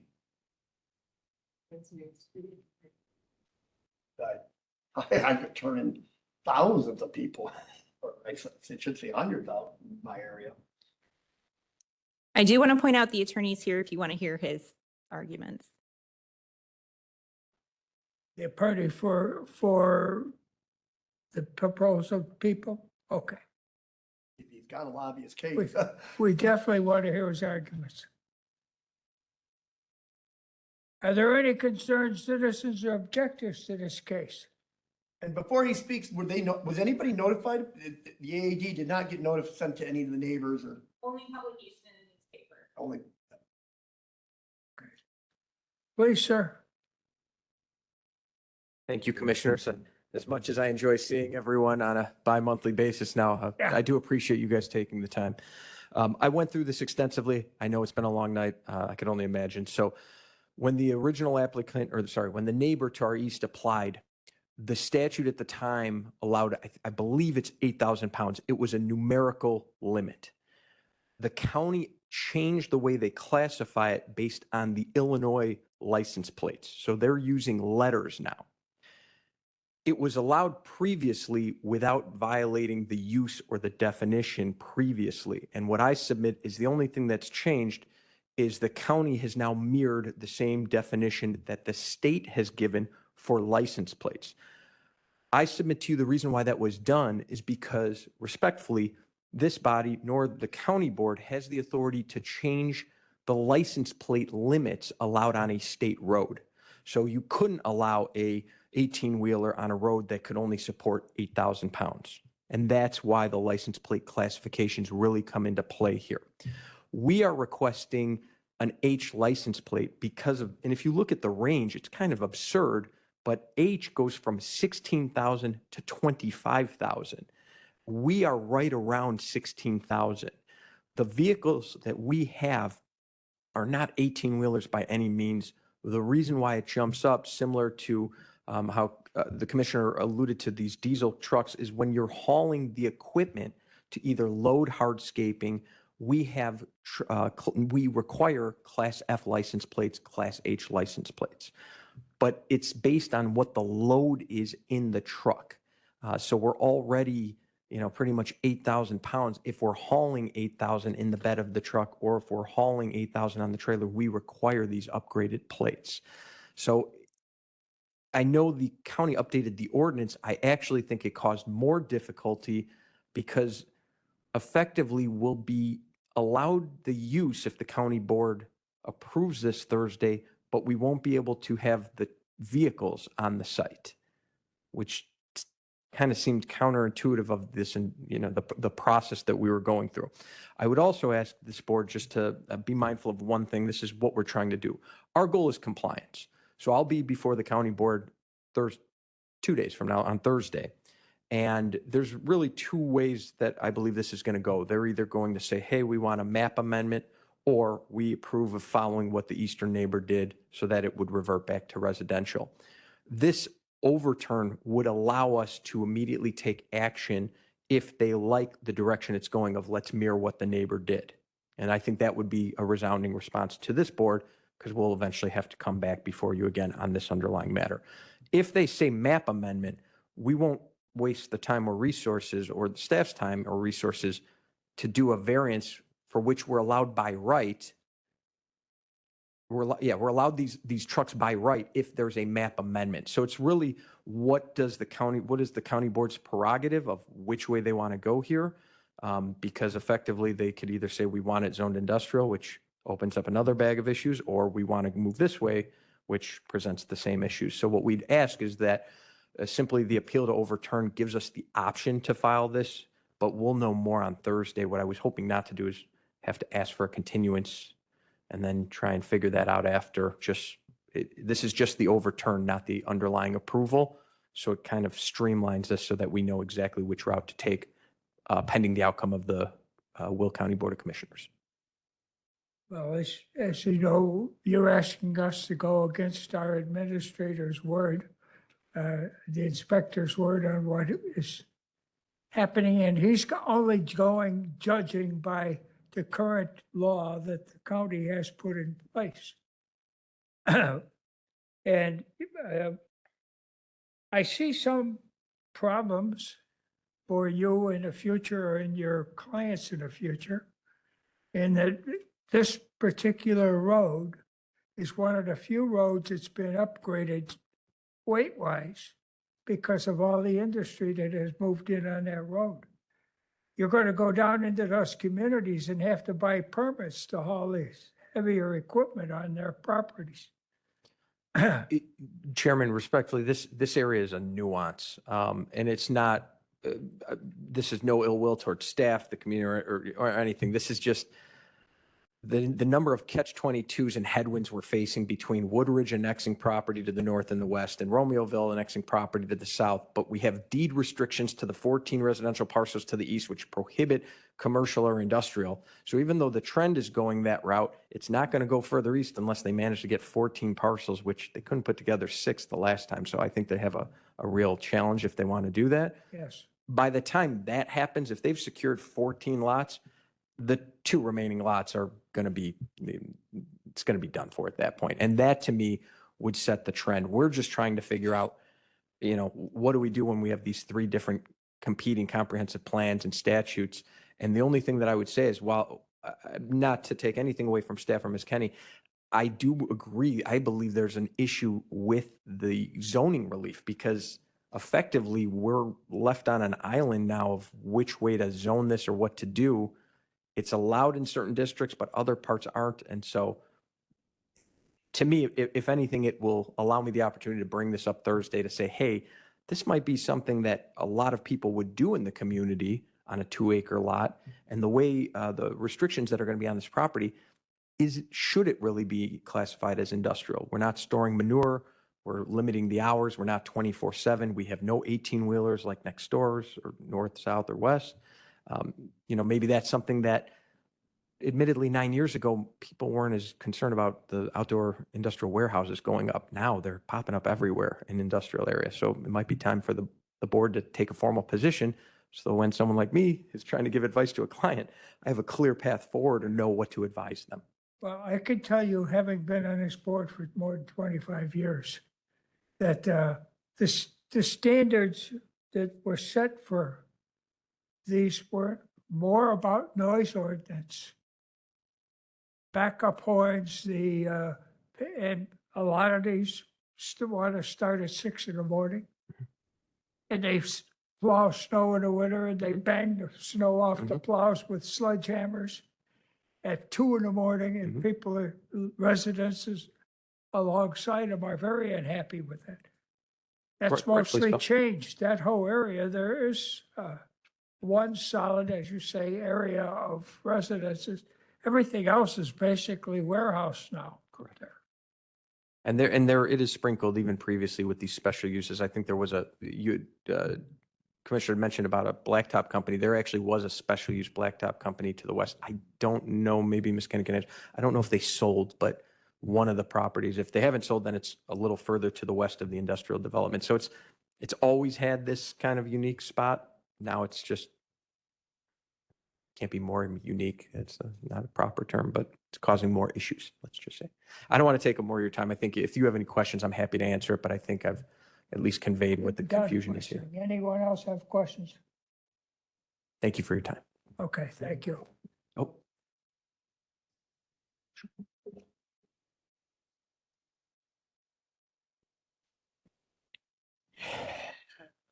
The problem with trying to solve these problems with a variance is that it's not proper zoning.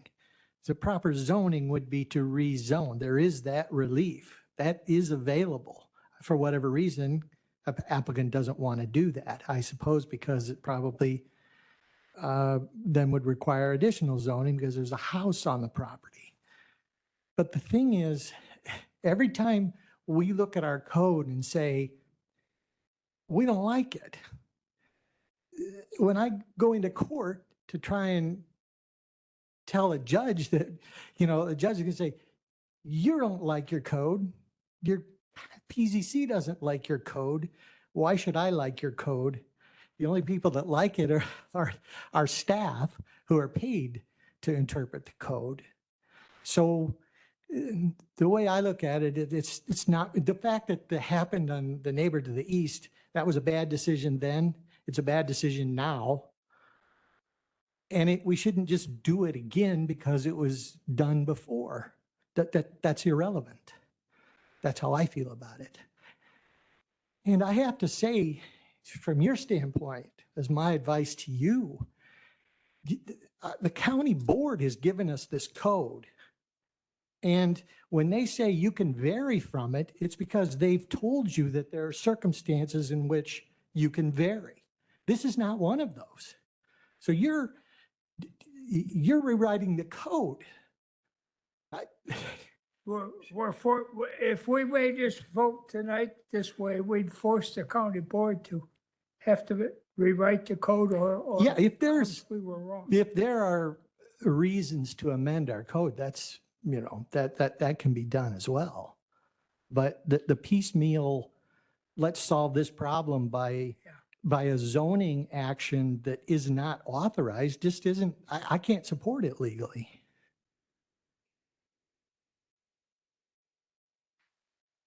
Well, the county board will or will not, I suppose, in 2 days.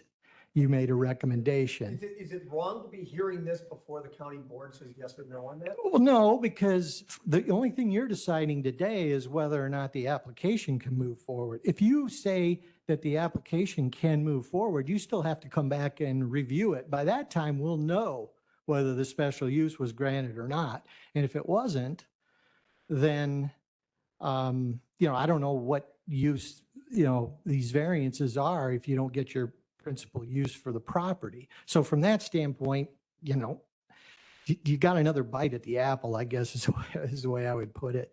It's just,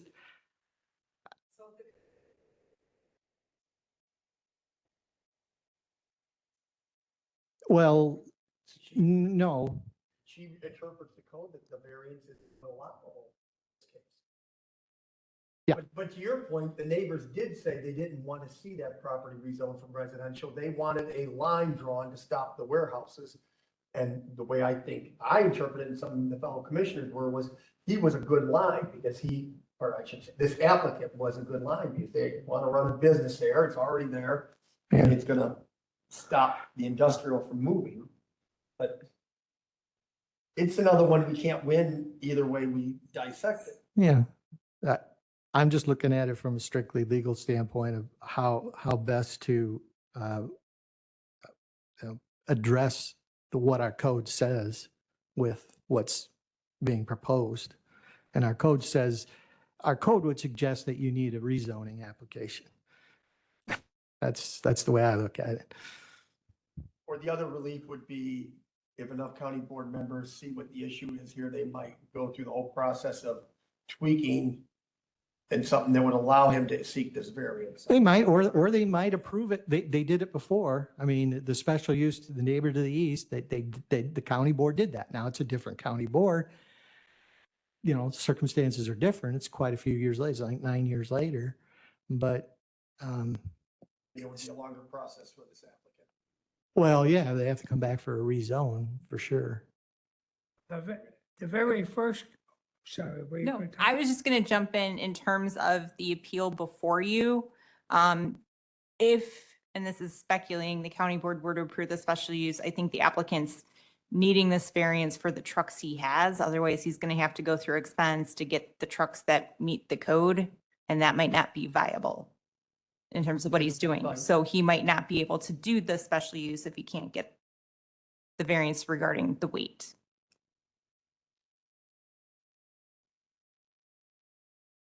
Yeah, so if you approve what they're asking tonight, you'll have that opportunity to make that decision.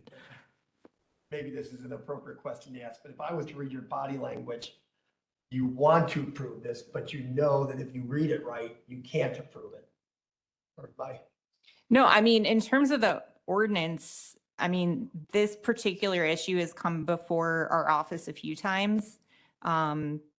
Nothing to the extent of actually applying for a variance or appealing the decision, but we've had people asking, can I park my semi truck in a residential area? And opening the opportunity for them to get a variance for a license plate classification letter is going to open the doors to that.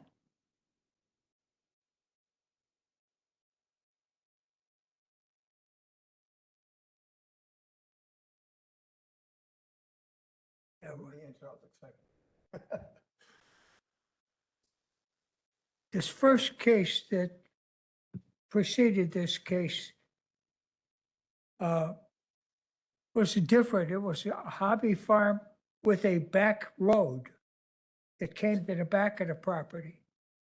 So when this case got voted in, we probably made a mistake in voting it in. You mean the special use from 2 weeks ago? Is that what you're talking about? That the one 2 weeks ago was not the first case. The first case was, Oh, you mean the neighbor to the east? right. Yeah. And that's what I'm saying. We compared apples and oranges and came up with peaches. We just didn't do it right last week, in my estimate, or last meeting, in my estimation. And I'm as guilty as anybody else on the board in that, thinking that was comparable. That's because the county has changed that rule now that says anything that's similar can fit in there, you know, and that kind of confuses everything. It's- Well, be that as it may, it may just be, under the circumstances, the best thing to go ahead and approve tonight, but with the understanding that if the county board grants the special use, and they're probably going to know that it really isn't allowed under our code. They should know that. You know, it might make a difference in how you feel about it. If they say, yeah, we don't care, we think that's appropriate in this, in this case, you know, under these circumstances, in this location, well, why wouldn't you give them, if you're going to give them the special use, you might as well give them the trucks that could, you know, to get the job done. That doesn't make any sense at all. I'd hate to take that case to court where the judge says, well, you gave them the special use, but now you're telling them they can't park trucks there where that would allow them to use it that you gave. You know, so that may be one way to move forward tonight.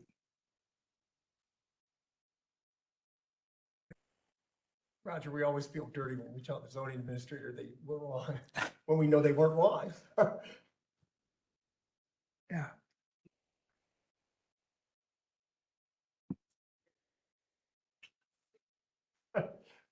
I think the attorney wants to respond. Commissioners, I wasn't sure, and I apologize if I didn't say it. If you grant it today, we're going to watch what the board does Thursday. I would suspect my interpretation of, or my belief would be, if the board approves the special use permit along with the other two variances, then I would expect to come back before your board on this matter, having been overturned, but then coming in for the variances. And I think that'll give clear direction as to the board. If the board does not approve the special use, you will not see us regarding this matter because we have two issues: compliance with the vehicles and compliance with the overall licensing or the special use permit. So it would have to be, effectively, the board would be telling us you need to do a map amendment. We're just simply looking to make this as quick. It's been a long process for my client. We're doing everything we can to try and get this right. I don't envy your job. It's the license. It's the precedent, which I understand with council, it's a mix because you want to give your commissioners and, well, both commissioners, the county and the PZC, as much flexibility as possible with decisions. But when he does have to go into court, there are different parameters than there are here in this room. So we're just trying to figure out how to do that because it's a fair point. It would potentially allow someone to come in with an 18-wheeler, but then we have to talk, maybe that way it's defined or the definition, what we're using is not the same as I don't need a CDL to drive the cars that they knew. You do for an 18-wheeler. And that distinction should maybe be addressed in this fact or in the code. Maybe it was an oversight, or maybe it's so rare, it's just we're 1 in a million and no one wants to go down that path. And if we could, we would have done home occupation. We spoke with staff and Ms. Kenny. It just wasn't an option. We tried doing what I saw previously, similar conforming use. It's not allowed for the special use. It has to be a permitted by right. The zoning remap, I'm just seeing what happened today on the first agenda item. The constituents will not make that distinction of, hey, we're going industrial to allow the use, but we're still going to be using it as a residential. To me, it's two paths taking you to the same end. It's just which path is the best way to go. To me, I think the county board will give a little bit of direction on Thursday. I want to make clear that I would not interpret that if you were to overturn the administrator, at least I'd be willing to say, I don't think that you're saying she's necessarily wrong or that I'm right and I should keep going. It's, hey, let's see what they do. And if they allow it Thursday, then to me, we'll come forward on this path because it looks like that'll be the prerogative of the board. And if they shut us down Thursday, you'll see us next time for a zoning remap and this will be moot because we'll have withdrawn that application. I think I have a workaround here if you can give me the correct answer on this question then. If we say you were there and they have to come back for the variance, would they be specifying which plate they want, such as the H for the tow unit? Because an H for a tow unit and a TG still doesn't get you to an 18-wheeler. Correct. So We wouldn't be opening the door to 18-wheelers in my book.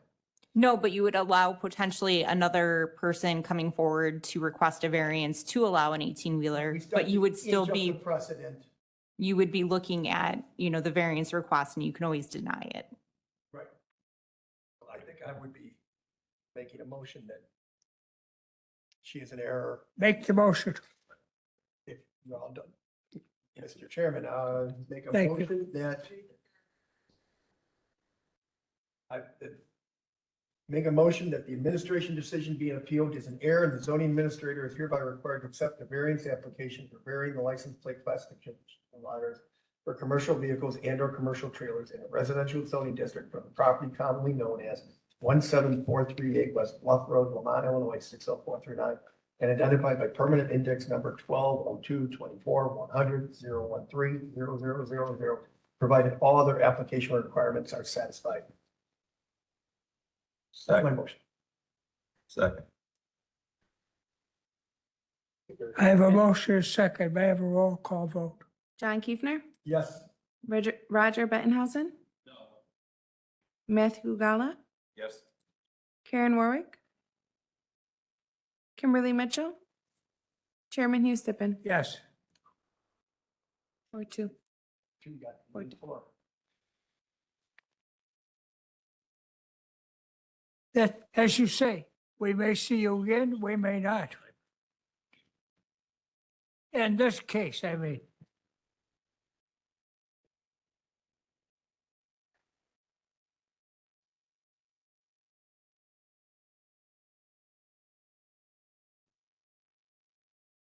Do we have any announcements from staff at all?